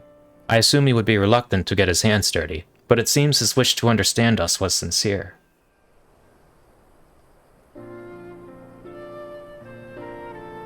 Ah, there he is now.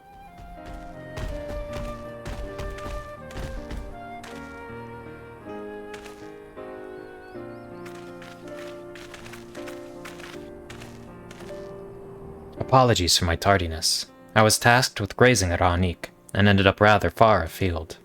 I found myself wandering hither and thither at my companion's inclination. To force us back to the trail seemed inappropriate. But how was your own work? Have you anything to share? Hhetso life revolves around the rroneek, but in turn the people receive all they need. The rroneek are treasured members of this community, as important as family.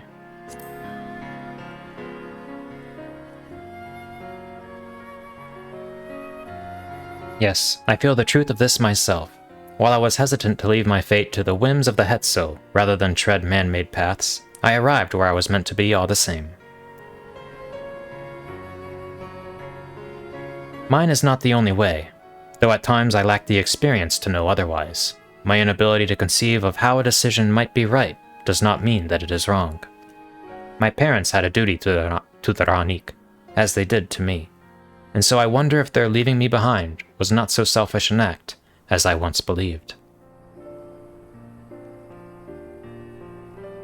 I have no way to know, of course, and regardless, this has no bearing on our present concerns. We are here in service of the people of Tural, after all. Nevertheless, I thank you for helping me find deeper meaning in what we've done today, and I will endeavor to remain curious, especially where the Hhetso are concerned. I'm glad to hear that, Koana. You're welcome among our herd any time.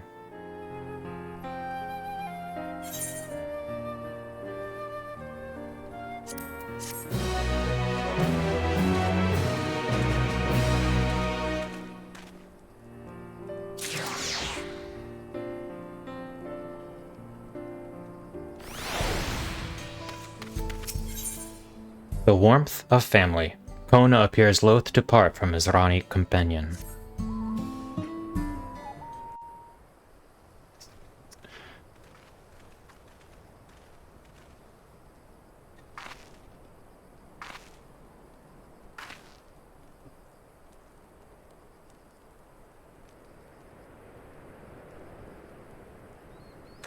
Koana, how did it go?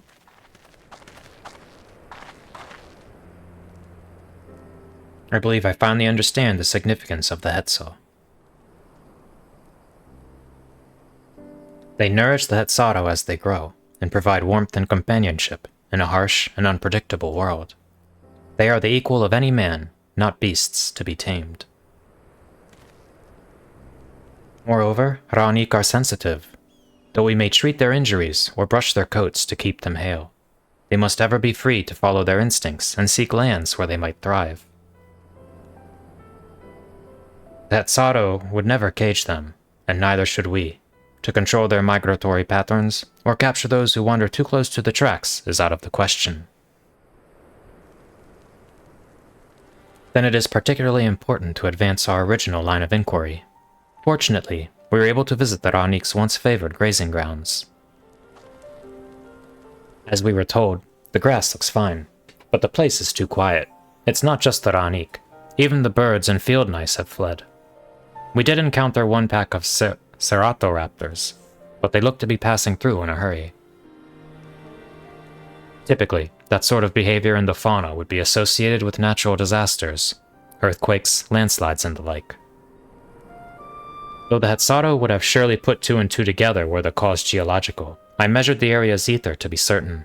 There was indeed nothing to suggest recent environmental disruption, but I did notice one anomaly. A strong etheric signature to the east, moving across the plain, albeit slowly.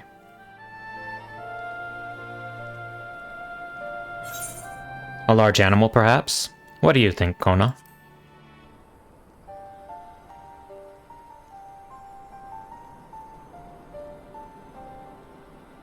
Given where we are, I believe we are dealing with a powerful beast. A predator, perhaps, given the local fauna's behavior. One of the raptors we saw looked like it had a bite taken out of its tail, by something with very large fangs. It couldn't be a Hhetso? Hhetso. Rroneek Reaver, in the common tongue. Our people have several names for such creatures. Fangs that steal Hhetso in the night is another evocative one. Rroneek can fend off many predators with their horns, but not the Hhetso. Their scales are tough as adamant, and neither horn nor arrow can pierce them. A well-toothed carnivore with an unusually tough hide.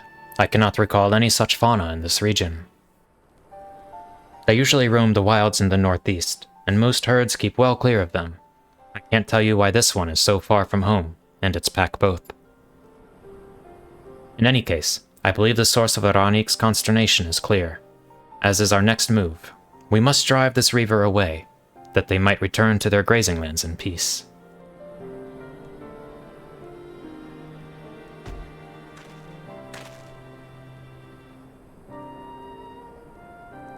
Never fear, we will make certain that the beast threatens you no more. What a good cat boy.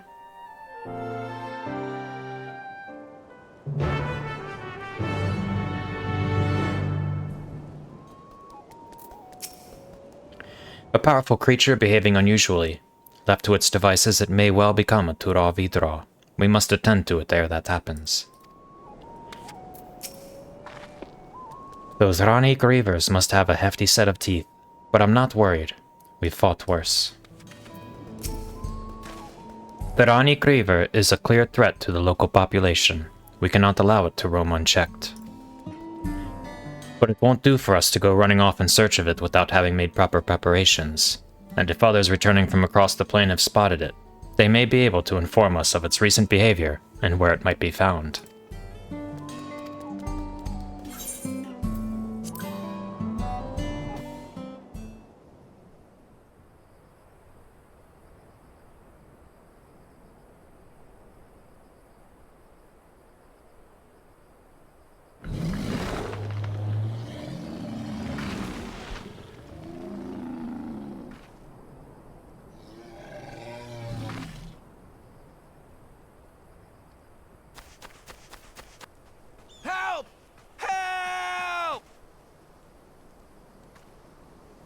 Hhetso is coming this way!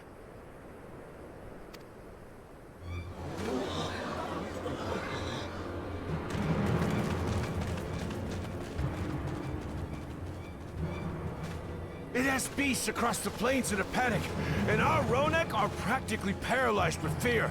We must get them to safety! We can assist by helping to calm the creatures. Once they're less agitated, it should be possible to hurt them. After they're out of harm's way, we'll deal with the rroneek reaver. I suggest you remain here to attend to the rroneek when they arrive. They'll be safe with me. Please, be careful out there.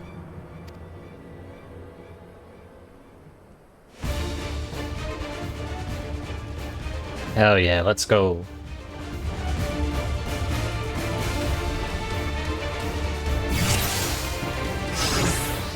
Make haste! We must protect the rroneek! Don't worry, we're right behind you. Big rat jam.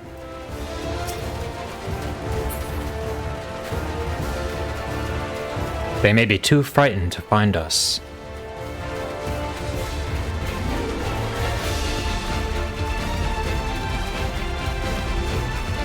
What if the Hhetso got to them? I think I see. Yes!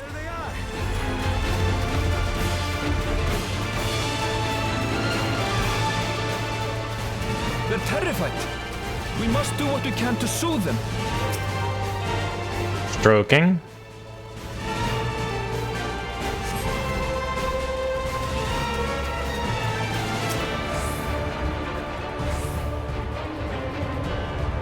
You're all right. Snuffle. Bye, rroneeks. Be safe. Let's look for stragglers.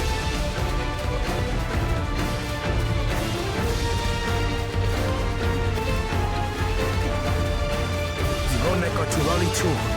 None shall be left behind.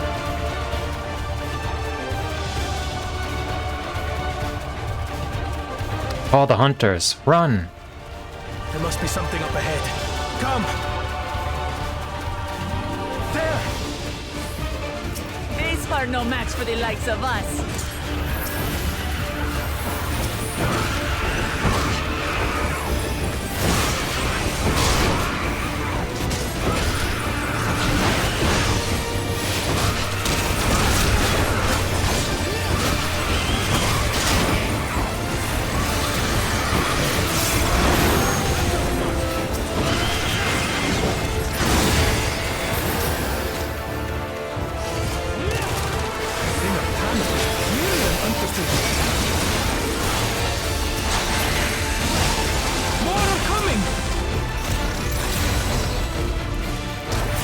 Go away, Lukamat. This is my tether. Bozo.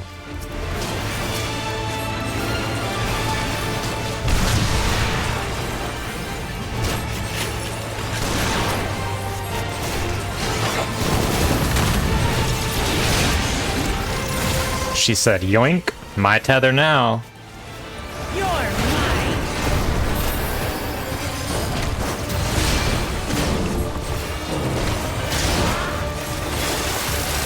She saw I was like halfway between the rroneek and the ad, and she was like, let me run all the way up into the ad's face and make sure there's 0% chance of you getting this tether.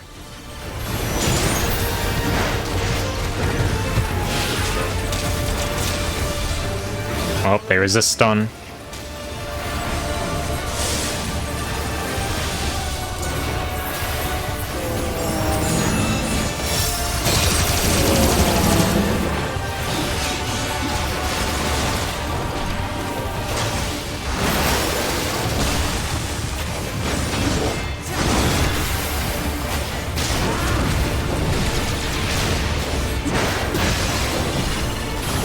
Alright, all the rroneek are okay.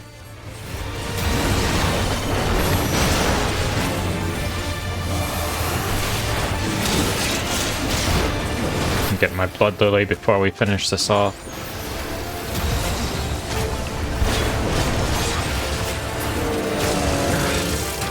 It seems that did the trick.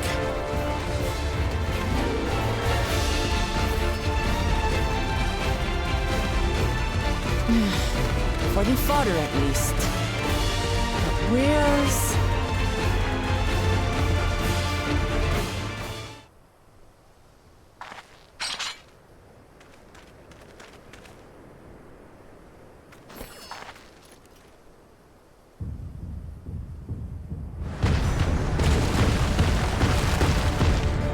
Look there!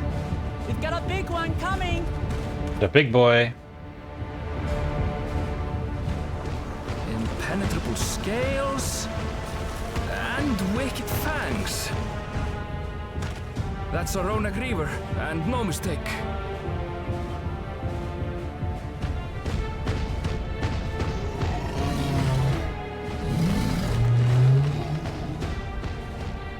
There! That one there!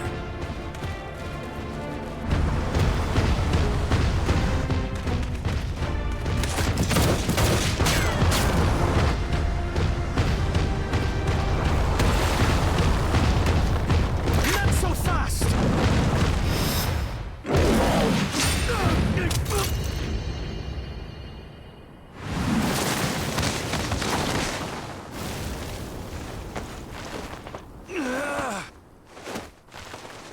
Get slapped.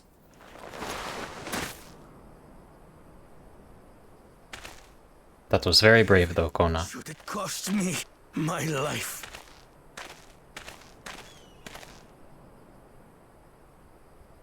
I will save the Hhetso!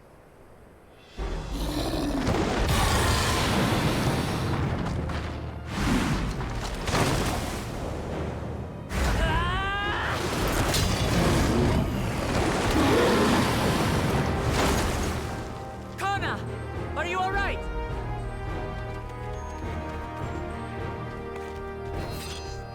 Do not concern yourself with me. Get the rroneek to safety! There. You've nothing to fear.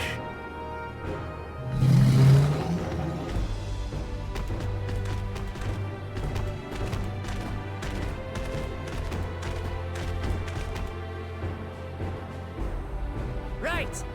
Let's finish the job! Hell yeah.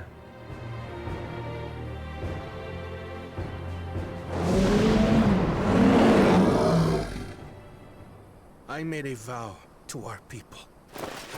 You shall plague them no longer!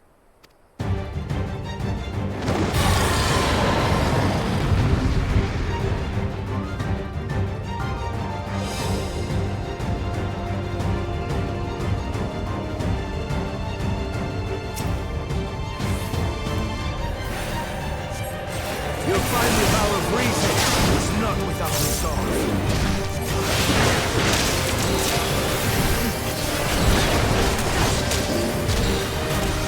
Protected by a nigh impenetrable hide. I mean, we're doing, you know, 1,000 damage with a glare, not too bad, 800.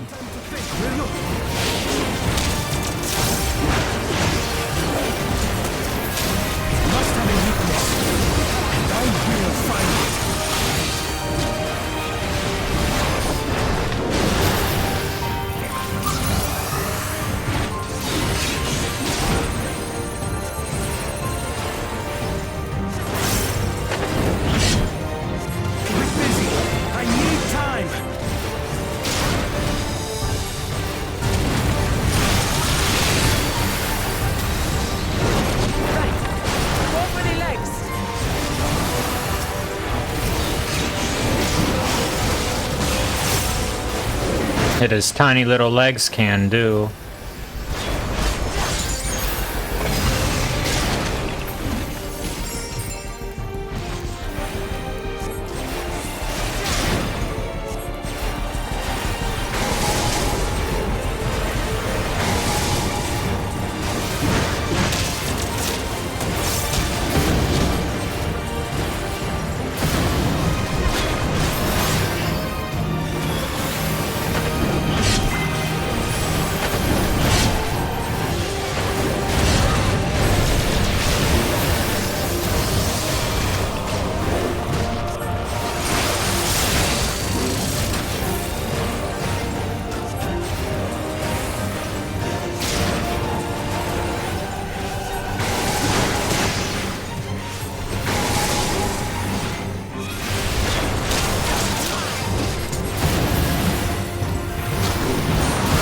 Maybe would have gone a bit faster on, you know, something other than healer.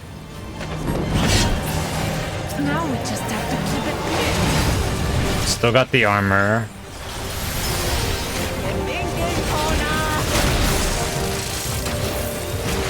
I mean, it's still full health, so there's no point spending our, like, 2 minutes and all.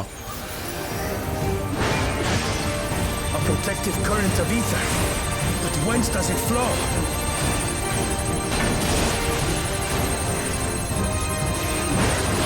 But we do 900 instead of 800 damage now.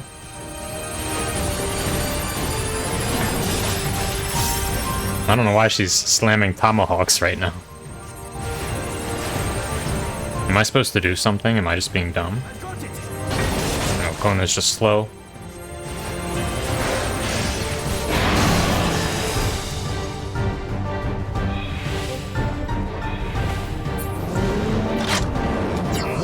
Place piercing round to the chest and...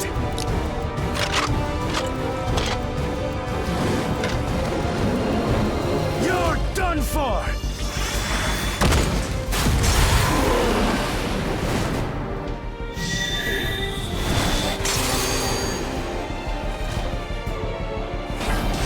That's stem the flow of protective ether.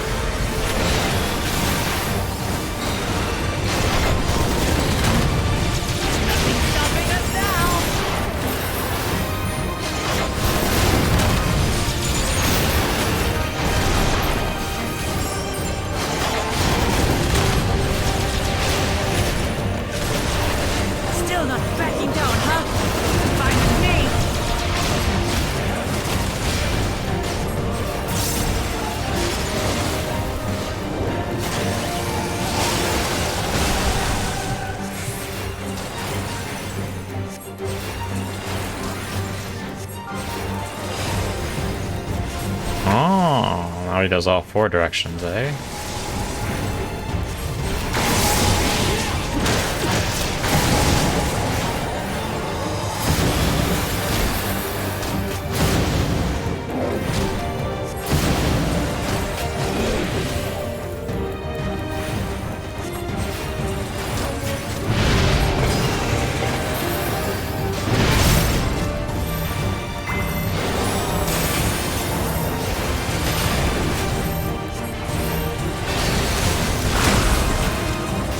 Zero damage.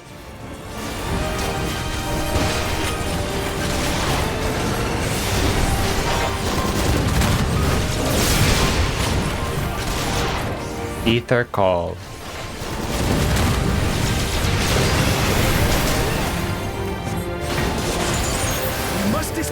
ether ere the river recovers it!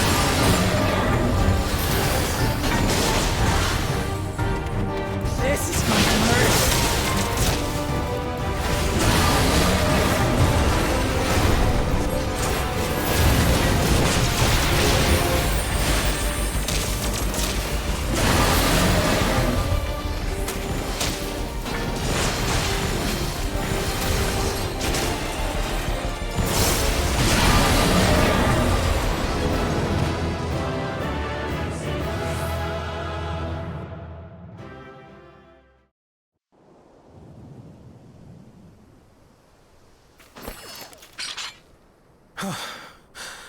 We did it.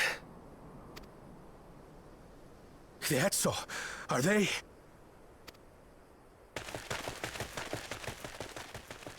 The rroneek have all made it to Mehwa Hhetsoan. Hunters are scouring the area for any remaining threats, but the local fauna appear to have calmed down.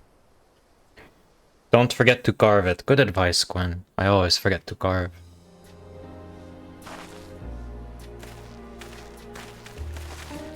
We cannot thank you enough for your timely aid. You, most of all, Bow of Reason. We feared you would be loath to take direct action, yet you didn't hesitate to put your life on the line for our Hhetso.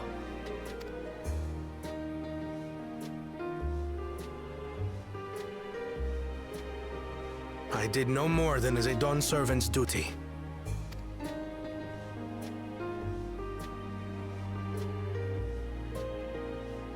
The ethereal conductivity of those scales is astounding. I dare say we could repurpose them to create a device that emits controlled pulses of ether. Ether resembling that of the predator the rroneek fear most. It might work. If we struck the right balance, we would have the means to deter the rroneek from approaching the railroad without causing them undue distress. Incredible! Koana, you've done it again. I must say, I was hoping I'd never have to see one of these again. Still haven't forgotten the last one.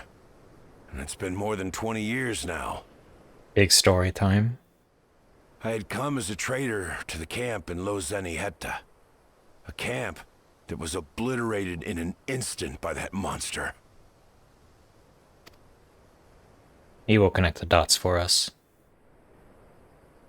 Lozeni Hetta. That's where the Pelu trader found me as a babe. Please, can you tell me what you saw?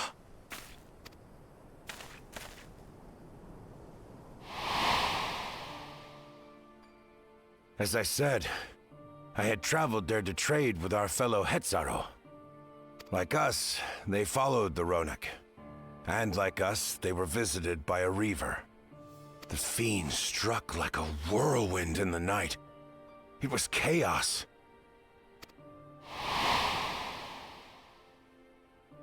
I grabbed some token belongings and bolted in a panic, thinking only of getting as far away as possible. But even in my panicked state, I could not help but notice the young couple racing the other way, toward the fell creature. "We're distracted," I heard one cry. "Save our son! Save the Hhetso!" Well, now who could that be? After that, nothing but the pounding of my heart and feet and rroneek thunder. I ran and ran. And as the sun broke the horizon, I found myself separated from both man and beast.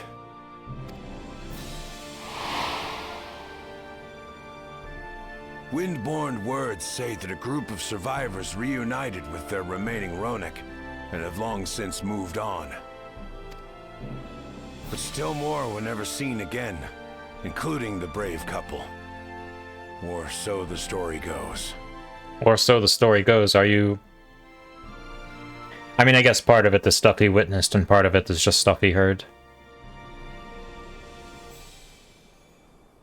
And what became of their child? He is now a very important man. I'm afraid I don't know. But if he wasn't with the survivors, even if he lived through that night, the wilderness wouldn't have been kind to a little one out on his lonesome.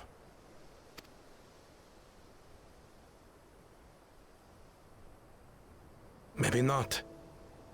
But perhaps a passing Pelu would. And one day, even a Dawn servant himself.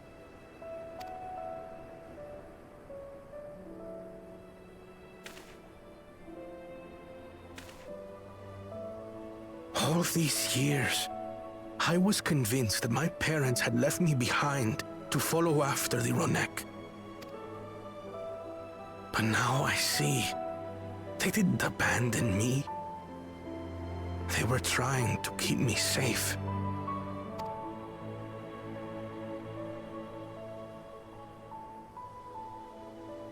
I've wasted so much time resenting them, when in truth, they gave me everything I have today.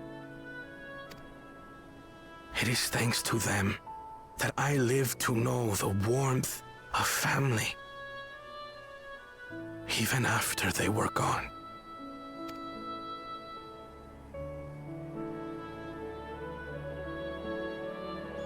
And now that I am Dawn's servant, all of Yuweyawata law is my family.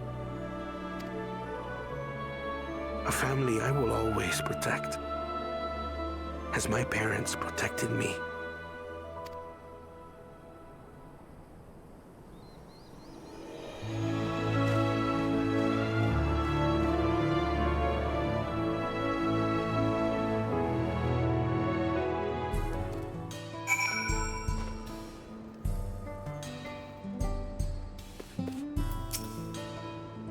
If Koana counts us among his family, then he is part of ours.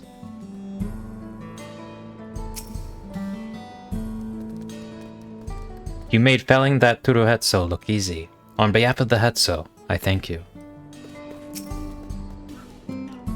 We certainly got more than we bargained for when we set out to solve our railroad conundrum. I can't imagine how Koana must be feeling right now. That Reaver, you don't suppose it was the same one that... To know that the Hhetso are safe is more than enough.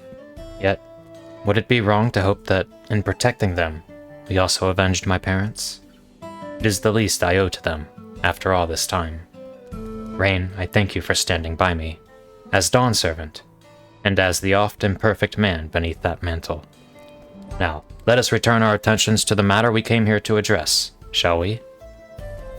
We have removed the root cause of the rroneek straying from their favored grazing, and obtained the tools to devise an additional precautionary measure, a silent whistle, as it were.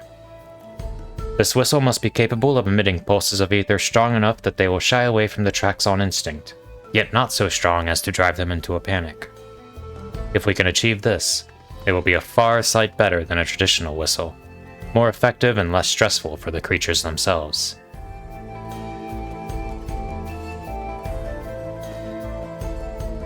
Let us return to Shaloni Station and begin work on it then, while Ika and his crew will doubtless be relieved to finally have a solution.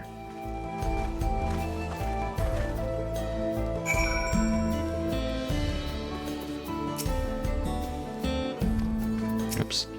I am pleased to have seen with my own eyes the wisdom and courage our new Dawn servants will use to lead this nation. I wish them all the best. Now that the Hhetso have taken to you, you'll have to come and see us again. Alright, big progress. This train will be ready in no time. I always carry a spare pair of spectacles or two, as it can be difficult to find replacements outside of the city. You wouldn't believe how many I went through during the rite of succession. A variety of artisans from across Tural have come to assist with the railroad, so I foresee no difficulty in creating the whistle that Koana proposed. You look pleased about something. Good news for the railroad, I take it. So the rroneek were avoiding a predator. Smart ones they are. And Koana's not too bad himself, what with his whistle idea. Sit tight. We'll have this train on the tracks before you know it. Sit tight? Yes.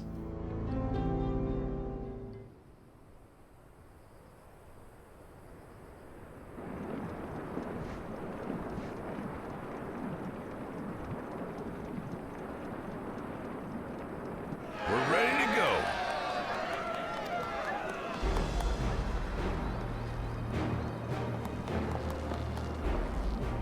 Whoa! She looks as good as new! If I had time to do a proper job, could have really made her shine. Had to cobble together the exterior with spare parts. We refurbished the interior, though. Not that you can appreciate it from out here. But as far as the rroneek are concerned, we've spared no effort. From the ballast to the ties, we've adjusted every bit of the track so she'll run quiet as a field mouse. You and your crew have worked wonders. Our nation is in your debt. Come now. If anything, credit's due to Yuweyawata. It's thanks to the folk you recruited from every corner of the continent that we were able to get her up and running so quickly. Besides, the ethereal whistle's the true marvel, and we wouldn't have that without the scales you brought us. However grateful you are, know that we're even more thankful.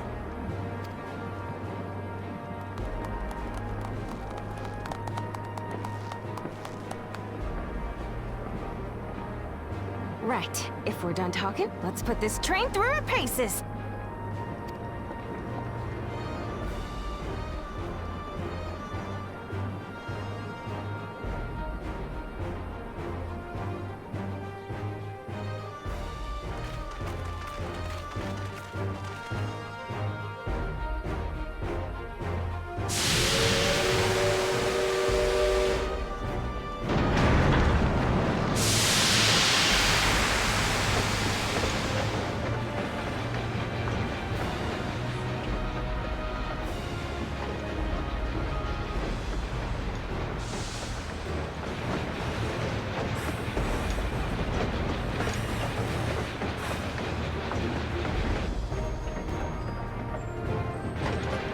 Uh-oh.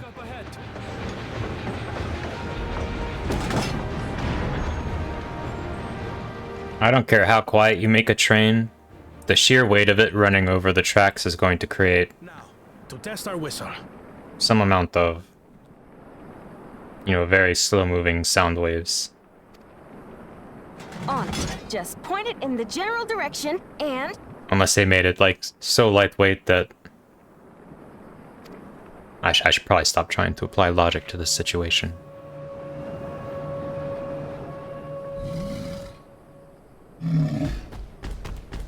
If it's light enough to not make sound, then the problem is that you lose the friction. It's moving away.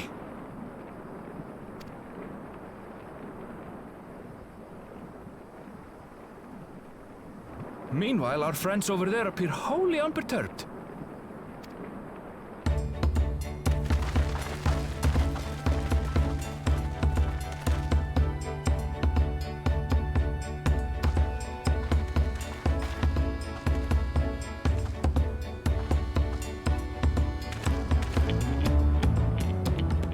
With this, we can alert those who wander too close without disturbing the rest of the herd. A roaring success! In a quiet way, like.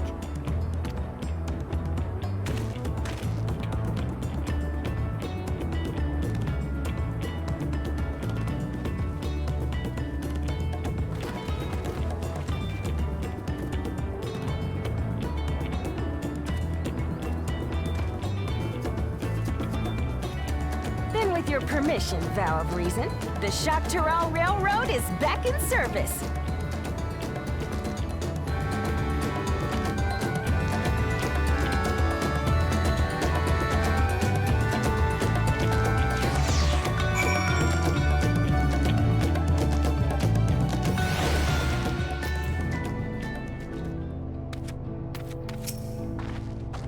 Now anyone will be able to come and go from the dome as they please. I can't wait to spread the word in Alexandria. I expect that with the Reaver gone, the rroneek will gradually return to their old habits, and we won't see so many approaching the tracks. It is good to see that the whistle will be effective in the meantime, however. With that, I believe our work here is done. The fine people of Xak Tural Railing can take it from here. The folks that Koana brought in to help rebuild the railroad have already returned home, but I hope we can give them a ride someday. For a while there, we were real worried that we'd never get the railroad running again. But now that the test drive was such a success, we can breathe easy and start hauling people to and from the dome. First Shaloni and then the continent. Watch out, Xak Tural, here we come. I share the sentiment, but we've got a mountain of work ahead of us to ensure smooth operations. Time to get back to it. The efforts of all here today have not gone unnoticed. Once more, I thank you.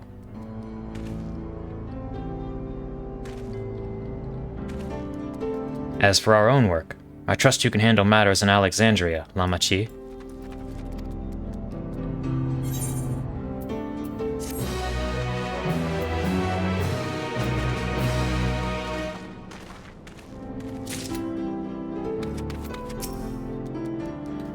I won't be as I once envisioned, but perhaps someday we can take that train.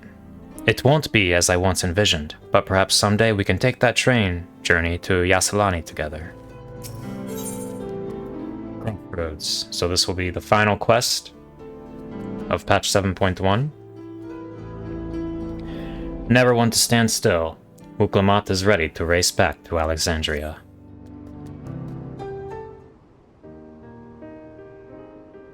Well, it's possible that Shale's made some headway by now, and regardless, we should spread word that the railroad's been restored to service. Shale, what do you have her working on? Gulool Ja's mother.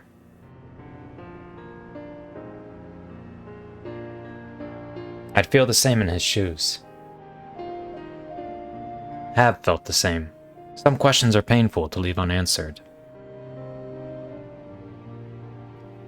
There's no cause to look at me like that. The Kafkiwa we met may have only been a simulacrum, but her memory was real.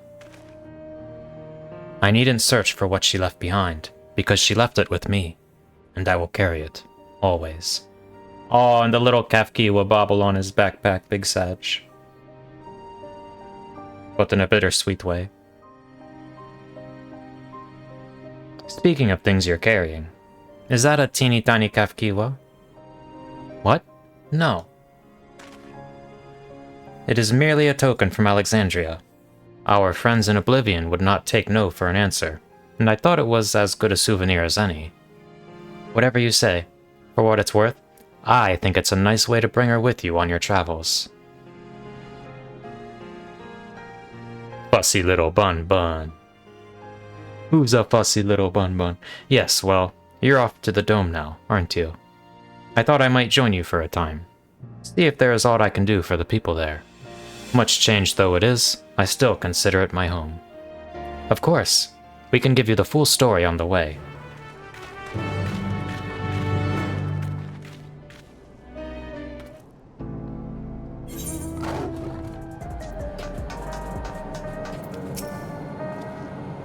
Seeing Erinville never fails to remind me of Kafkiwa, and I wouldn't have it any other way. The dead should be remembered, this I firmly believe. Gulool Ja's mother deserves that too. Still the Rodinda Consortium. You must be exhausted. Shall I nip out for an energy tonic? So Zuraal Ja was conducting secret research in Yuweyawata. I have some memories of the place from my childhood. Glad you're back. We wouldn't want to keep Gulool Ja here waiting any longer than necessary.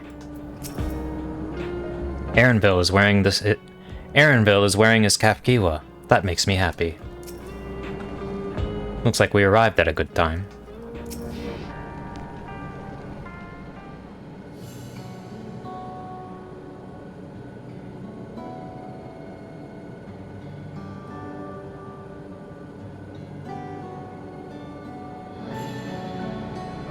A simple yet elegant solution, and thus is the railroad back in operation. Meanwhile, Shale is nearly finished processing the data. She will be able to share her findings with us imminently. I'm interrupting something, I gather. Why, Y'shtola, what brings you here? I've seen enough of the gate in the Skydeep cenote for now, so I'm shifting my investigation to living memory.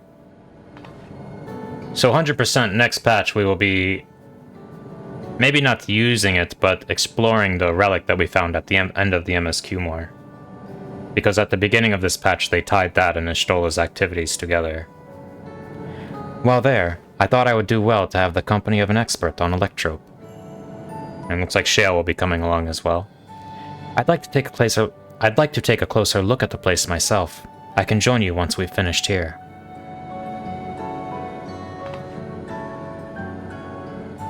Lest you fear I've forgotten, once I've made headway with living memory, the key in your keeping shall be the next subject of my scrutiny.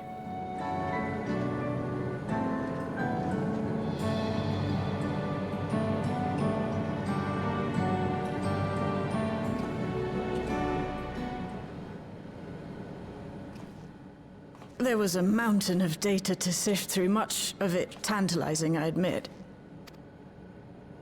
But it will take time to fully decrypt everything that piques my interest, so to answer our immediate question, I've been concentrating my efforts on the audio saved by Zuraal Ja herself.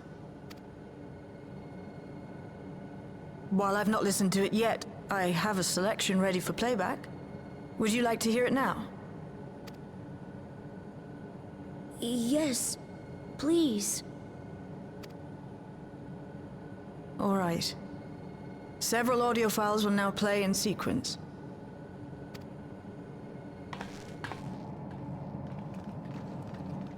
Let's hear it.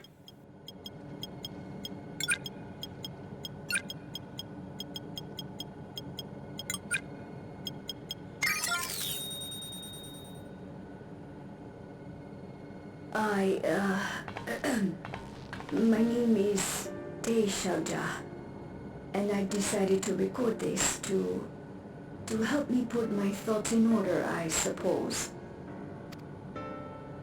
Mother? Officially I was a chirurgeon with the Lance Guard. I was part of a contingent dispatched to Yasulani to hunt a Tural vidraal that was wreaking havoc. After our mission was complete, I elected to remain. It was the perfect opportunity to document the geographic distribution of medicinal herbs in this region. Or so I said when requesting special dispensation. In truth, I could not bear to return to Turyolal. I had hoped to aid Commander Zuraal Ja in the right of succession, but he did not so much as look my way. I was never in contention, of course, one of the nameless many in his army. To go back and face that reality was too much for me, so I ran, and in my cowardice, I stumbled upon this path. A path that changed my life. When the dome appeared, I found myself trapped within, and reunited with my commander. How am I to speak of Commander Zuraal Ja?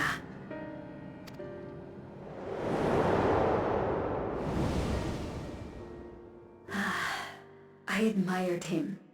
His incontestable strength, his unwavering focus. He was a man of great passions. Sure, but I wonder if the Zuraal Ja that she met, I mean, the entire time before the dome, he was still like a dick. I don't think that he ever expressed that he wanted to make Turali... What are they, Turalis?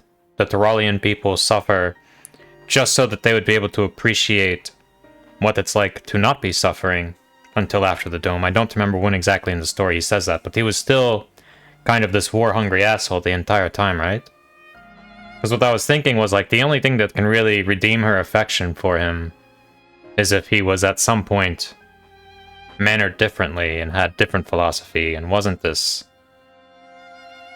absolutely violent, war-minded monster that he is, that we know him to be, that we know that he became and ultimately met his demise as a consequence.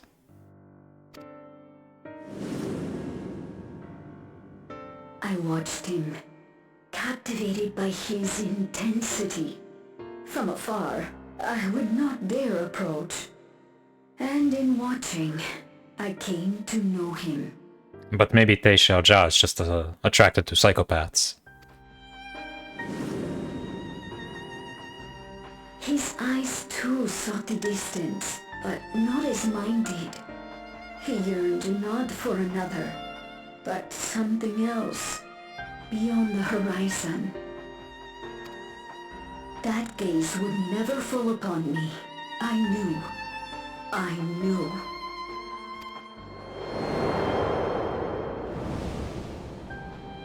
The experiment will soon proceed to its next phase, and when it does, as he promised, I will have my heart's desire.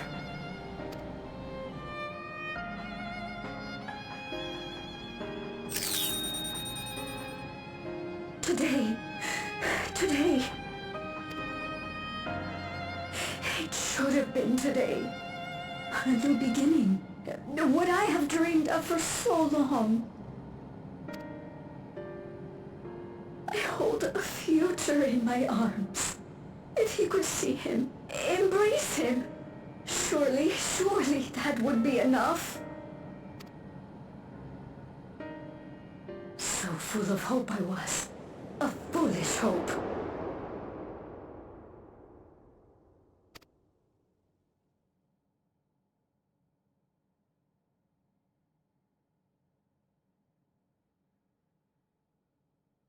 Its scales are blue. By the way, earlier in the MSQ, Zuraal Ja was quite clear that he had zero interest, but was purely doing this in order to motivate her to do his bidding. So there should be no surprise for her here. He's your son.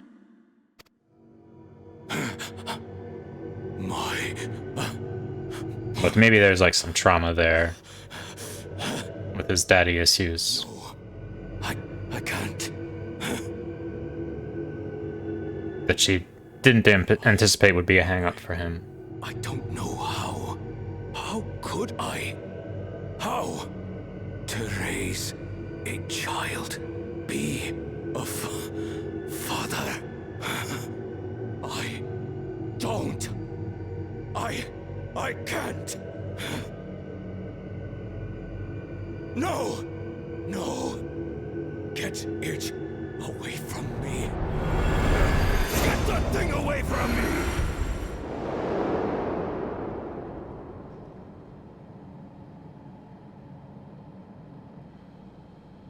Shh. It's all right, little one. Papa was just surprised. That's all. He'll come around. We'll be a happy family. Kaniloka shouting for me. The research hasn't been going well, but I can't let him take it out on my baby. Hush now, little one. I know just where to hide you.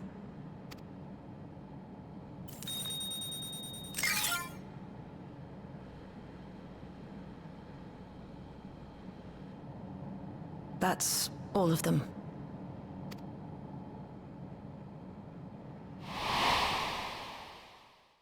He was abandoned, the poor dear. We found him in the drift downs a few years ago.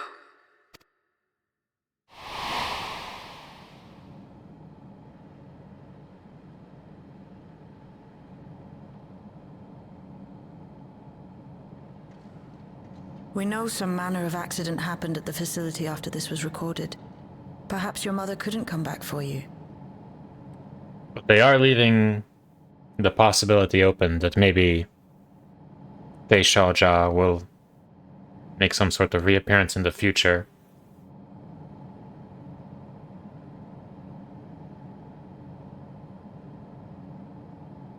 Or maybe she perished in this accident.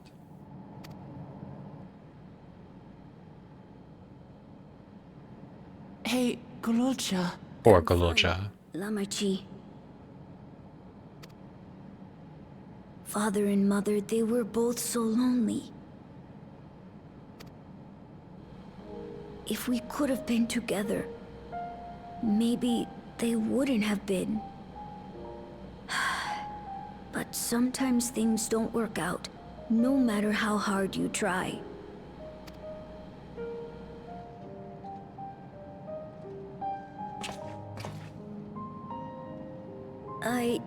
I can't tell if I'm happier now. But it's better to know, I think. Thank you, everyone.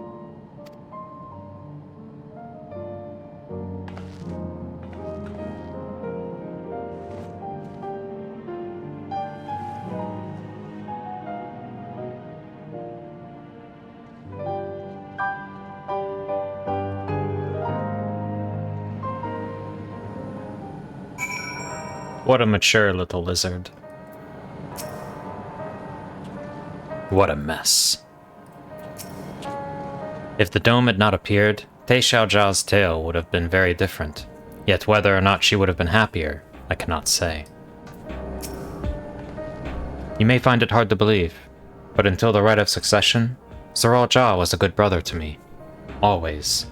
And I thought that Papa was the best father anyone could ask for.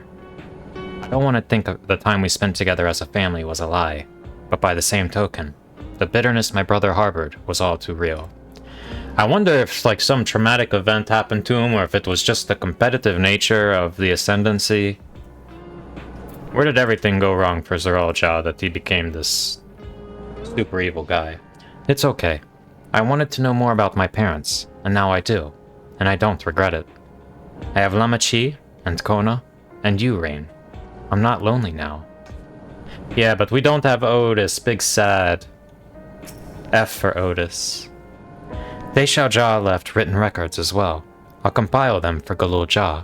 Perhaps something in them will be of comfort. No matter how brave a face Gulool Ja puts on, I expect it will take him time to come to terms with this. He is a strong one, though. You needn't worry too much.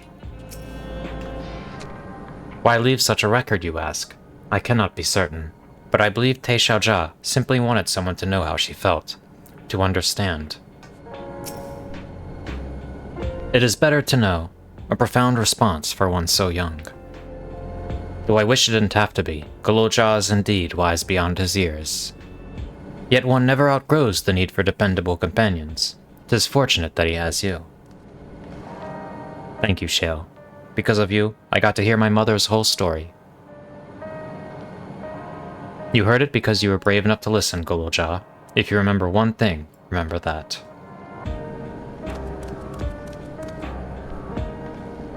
Now then, having shared what I can at present, I am ready to head to living memory when you are. I am planning to be thorough, so we will need to stop for supplies on the way. That said, I promise we won't remain over long. I know we all have much and more to attend to. For now, farewell.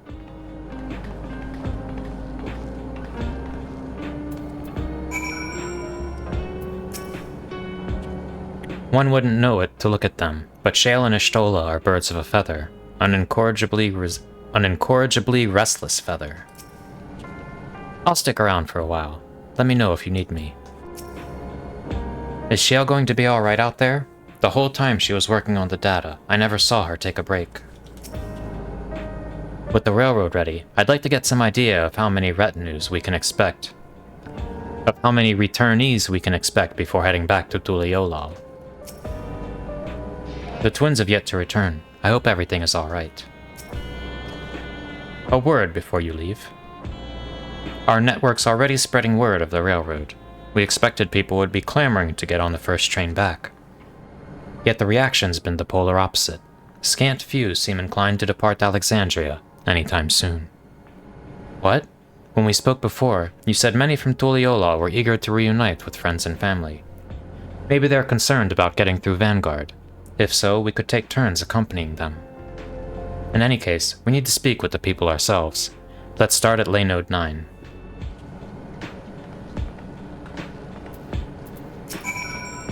I'm as surprised as you are. Everyone was keen to pack their bags before, but now that the journey's possible, they can't be bothered? Perhaps we will venture out for a bit ourselves. Now that the railroad's working again, it'll be much easier to visit Tuliyola. It would be nice to see Koana again as well. I've asked Geo to fill me in on all that has happened in the Dome of late. If I hear anything of interest, I'll be sure to pass it on. The people were so nervous about remaining in Alexandria. I cannot help but wonder what prompted this sudden change of heart. Alright, speak with Wuklamot at Lay Node 9. Alright, time to see what's up, what's going on. Why doesn't anyone want to leave all of a sudden? They found out Bobby is only healing inside of Solution 9, and they don't want to go now. They'd rather stay for the heals.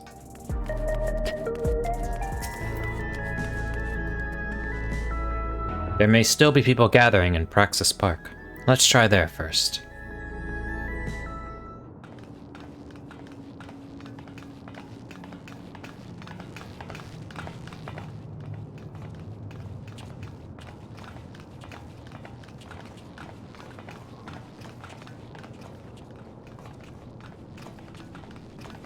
People look uneasy.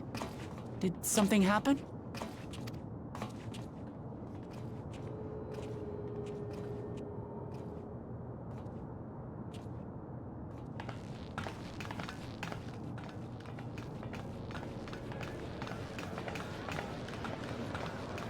Have you heard? Someone was killed in the Thunder Yards. The Thunder Yards was one of the hunters slain by a beast. It was a hunter, all right, and a veteran at that. But it was no fiend that did him in. Only a random bolt of lightning. Such a senseless way to die. They say that he expended his last soul cells during Zuraal Ja's attack on the city. For an upright, hard-working man to meet such an unceremonious end, it feels wrong.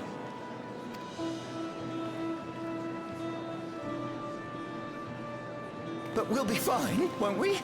Even if the system no longer erases our memory of the departed, the regulators continue to function. I shan't go before my time. Growing old and passing peacefully with the help of the ushers is only natural. Well, you may think so, but how are we to know? We have no memory of those who have gone. More may have met violent deaths than passed from old age, and we would be blissfully unaware. It could happen to you, or me, to any of us. Then what are we to do? Spend every waking moment thinking only of how we might die?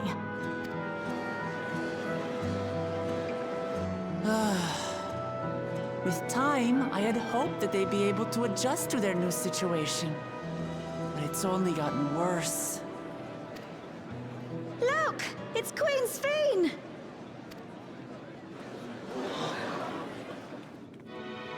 Oh shit.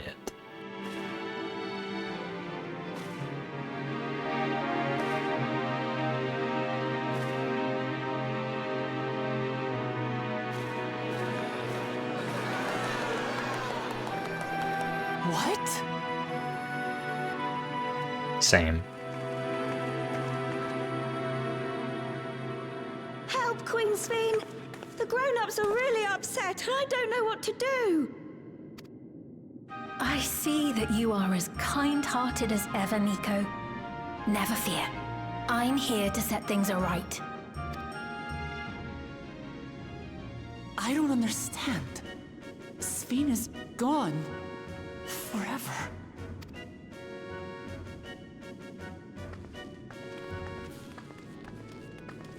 You there, Gussin. You were the Queen's aide, weren't you? What's the meaning of this? Begging your pardon, Vow of Resolve. But Her Majesty Queen Sphene is paying visit to her people, as is her wont. So I'm going to briefly say first, I think something about the new regulators that they all wore for Queen Sphene's funeral. Which I don't know who distributed them. I thought it was Gossan. So unless he decided to also mind control himself. Whoever is behind the regulators they distributed, those are, I think, for sure the reason that everyone suddenly doesn't remember the funeral or Queen Sphene's death. Second thing is on the imposter note. Yeah, I'm curious if it is just some other simulacrum made by, like, whatever Sphene's memory preserved AI that went crazy and we had to fight at the end of the MSQ was. Or if it is like another Van Daniel Asahi type situation where the new big bad is basically Ascians, but they're not Ascians because we're supposedly done with the Asci. We'll see. But I am curious about who is responsible for this manifestation of another Queen Sphene.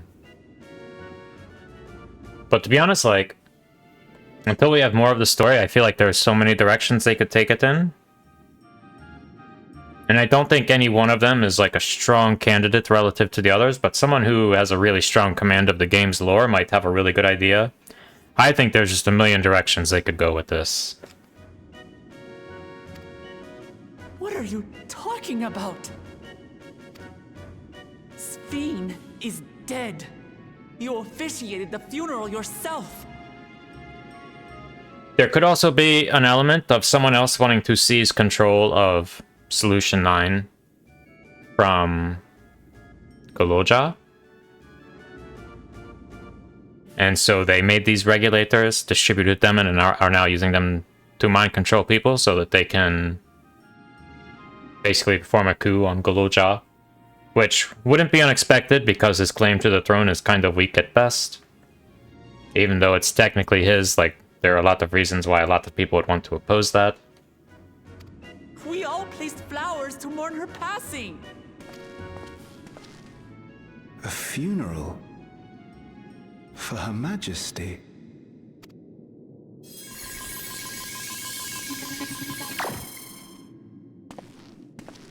What a curious jest. You know full well that ceremony was to commemorate those lives lost during the attack of Alexandria. Could also be that Gulool Ja's cabinet just decided that this is what was best for the people, seeing that mass depression and hysteria were starting to spread throughout. Her Majesty walks among her people that she might support them in this most trying of times. Surely that is not cause for consternation. Either way, there's some level of deception going on.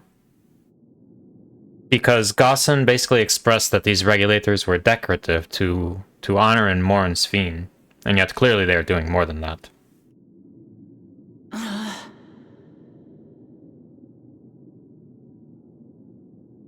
Your Majesty, won't you free us from these terrible memories of the departed? This is no way to live. Not for us, nor our children.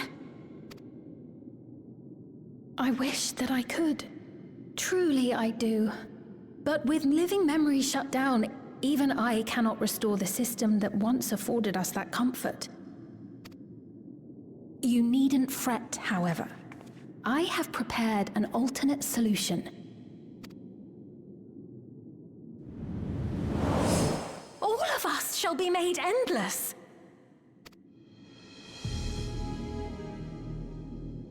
I have created a new system that allows you to transplant your memories directly into an ethereal vessel. One not reliant upon soul cells. This way, you need never again fear death. You may live as you please, and for as long as you like. Our stores of ether are, at present, not sufficient to provide this boon to everyone. But some of you received neo-regulators for the funeral ceremony, did you not? And there are still more we have yet to distribute.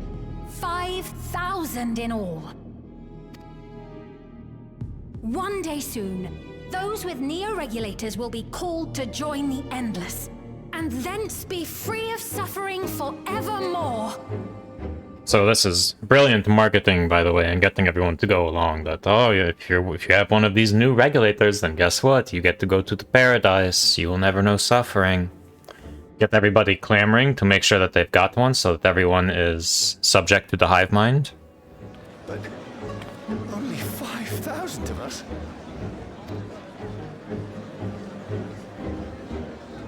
You vidraal! Now, that Lalafell had a white regulator, which I assume means it wasn't a neo-regulator, but I'm not 100% sure that they are all black or not. But presumably he's also under this spell that he does not recall Queen Sphene's funeral, right?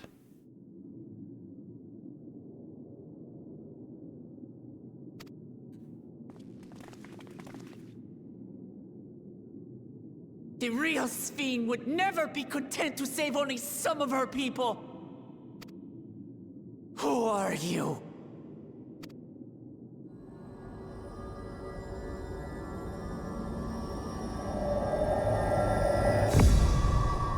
I am Sphene, the Queen of Reason.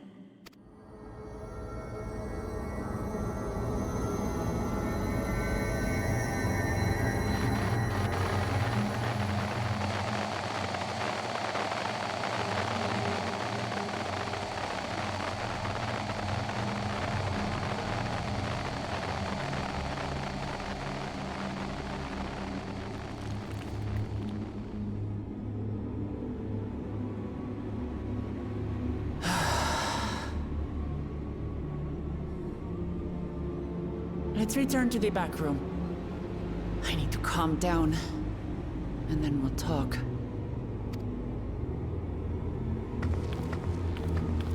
Smart Wukulmat, let cooler heads prevail.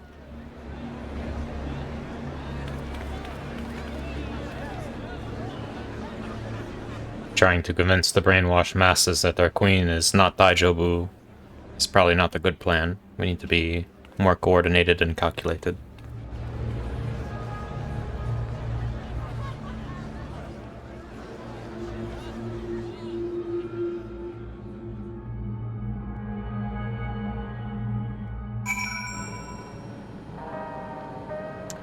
Quite a development.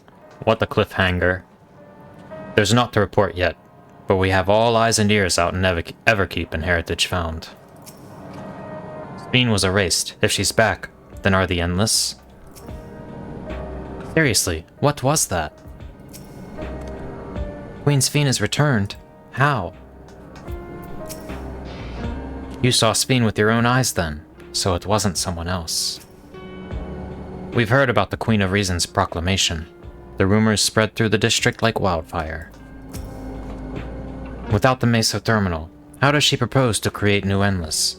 We must contact Ashtola as soon as possible.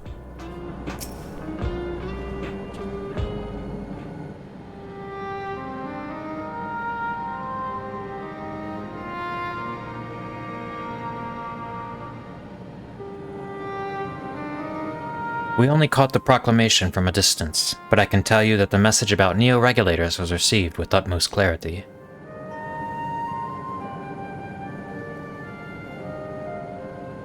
It couldn't have been Sphene.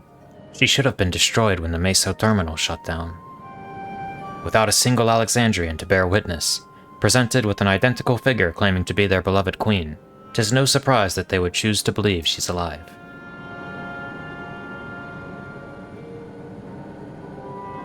What is troubling, however, is their denial that the funeral was held in her honor.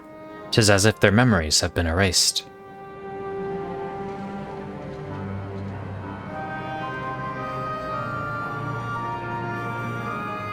Given that the members of Oblivion remain unaffected, that was likely the work of the regulators. But by whose design? Someone smart enough to play at being the Queen of Reason. In that guise, even if some suspect deception, most of Alexandria will be on her side. We need to find out who she really is.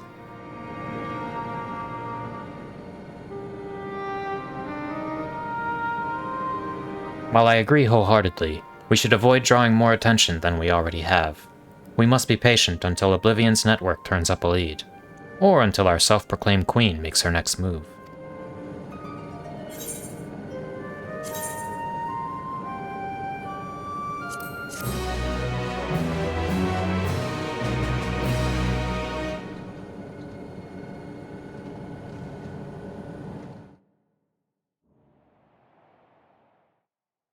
Meanwhile, in living memory,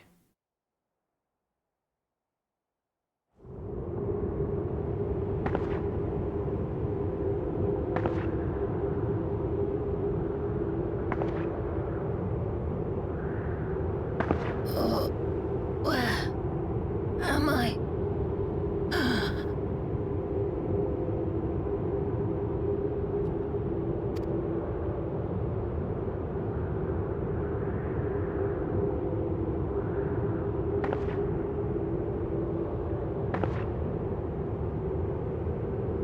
My people.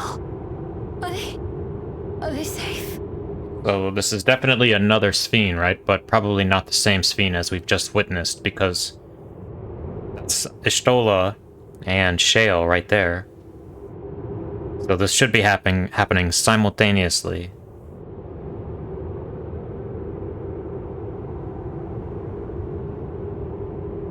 I think otherwise Y'shtola would have made us aware.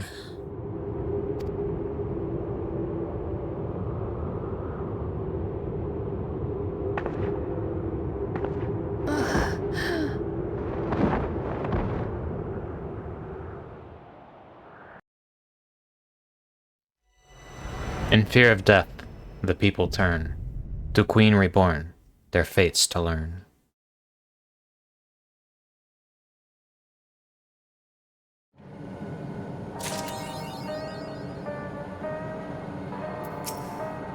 A pity Y'shtola was not present for Sphene's return. A cursory glance at the imposter's ether would have doubtless been enough to confirm our suspicions beyond a doubt. Shale said she left this machine running to process more of the data from the field station. Is it done yet?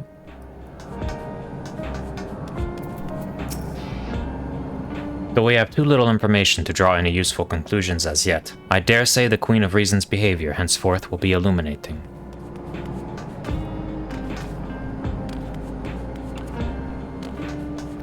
Alright, I believe I checked this the last time I played through this MSQ. But if we go to Living Memory, where we just saw Sphene, well, presumably Sphene, as well as Shale and Y'shtola, there's nobody there that we can, like, talk with and get more info from. Because it would have been right up here. Right in front of, the lay node. There's no Y'shtola or anybody else that we can interact with for another line of dialogue or anything like that.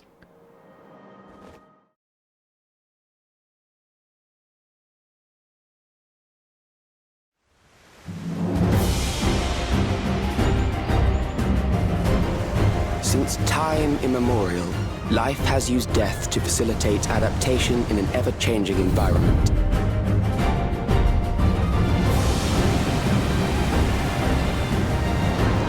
The old and infirm are weeded out, allowing the species to thrive. Generational succession.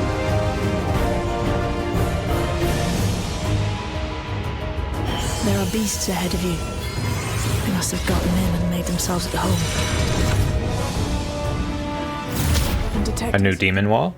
You'll have to deal with it to continue on. Even during the war, the people labored to maintain the castle. It meant a lot to them.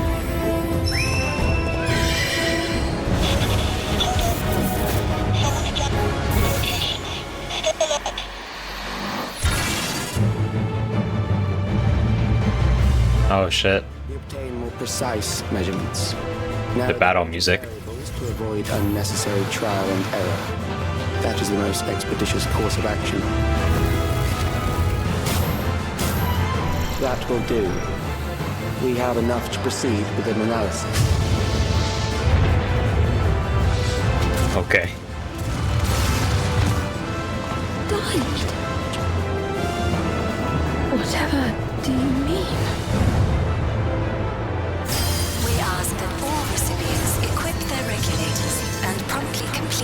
device registration.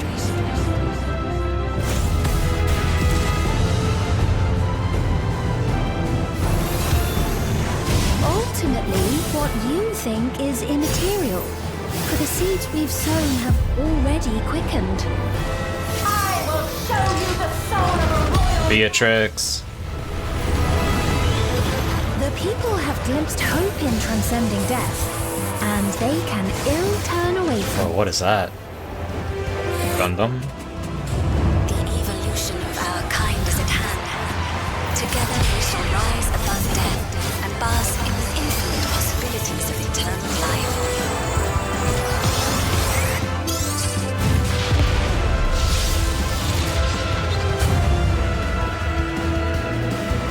We have important business with you. We left Who's that? the key to interdimensional fusion. You will kindly return it to us, yes? Seekers of Eternity. So it sounds like this imposter Sphene will be lobbying for us to give her the interdimensional key. Obviously, we can't do that. That wouldn't be a good idea. But yeah, that is where the story leaves off until next time.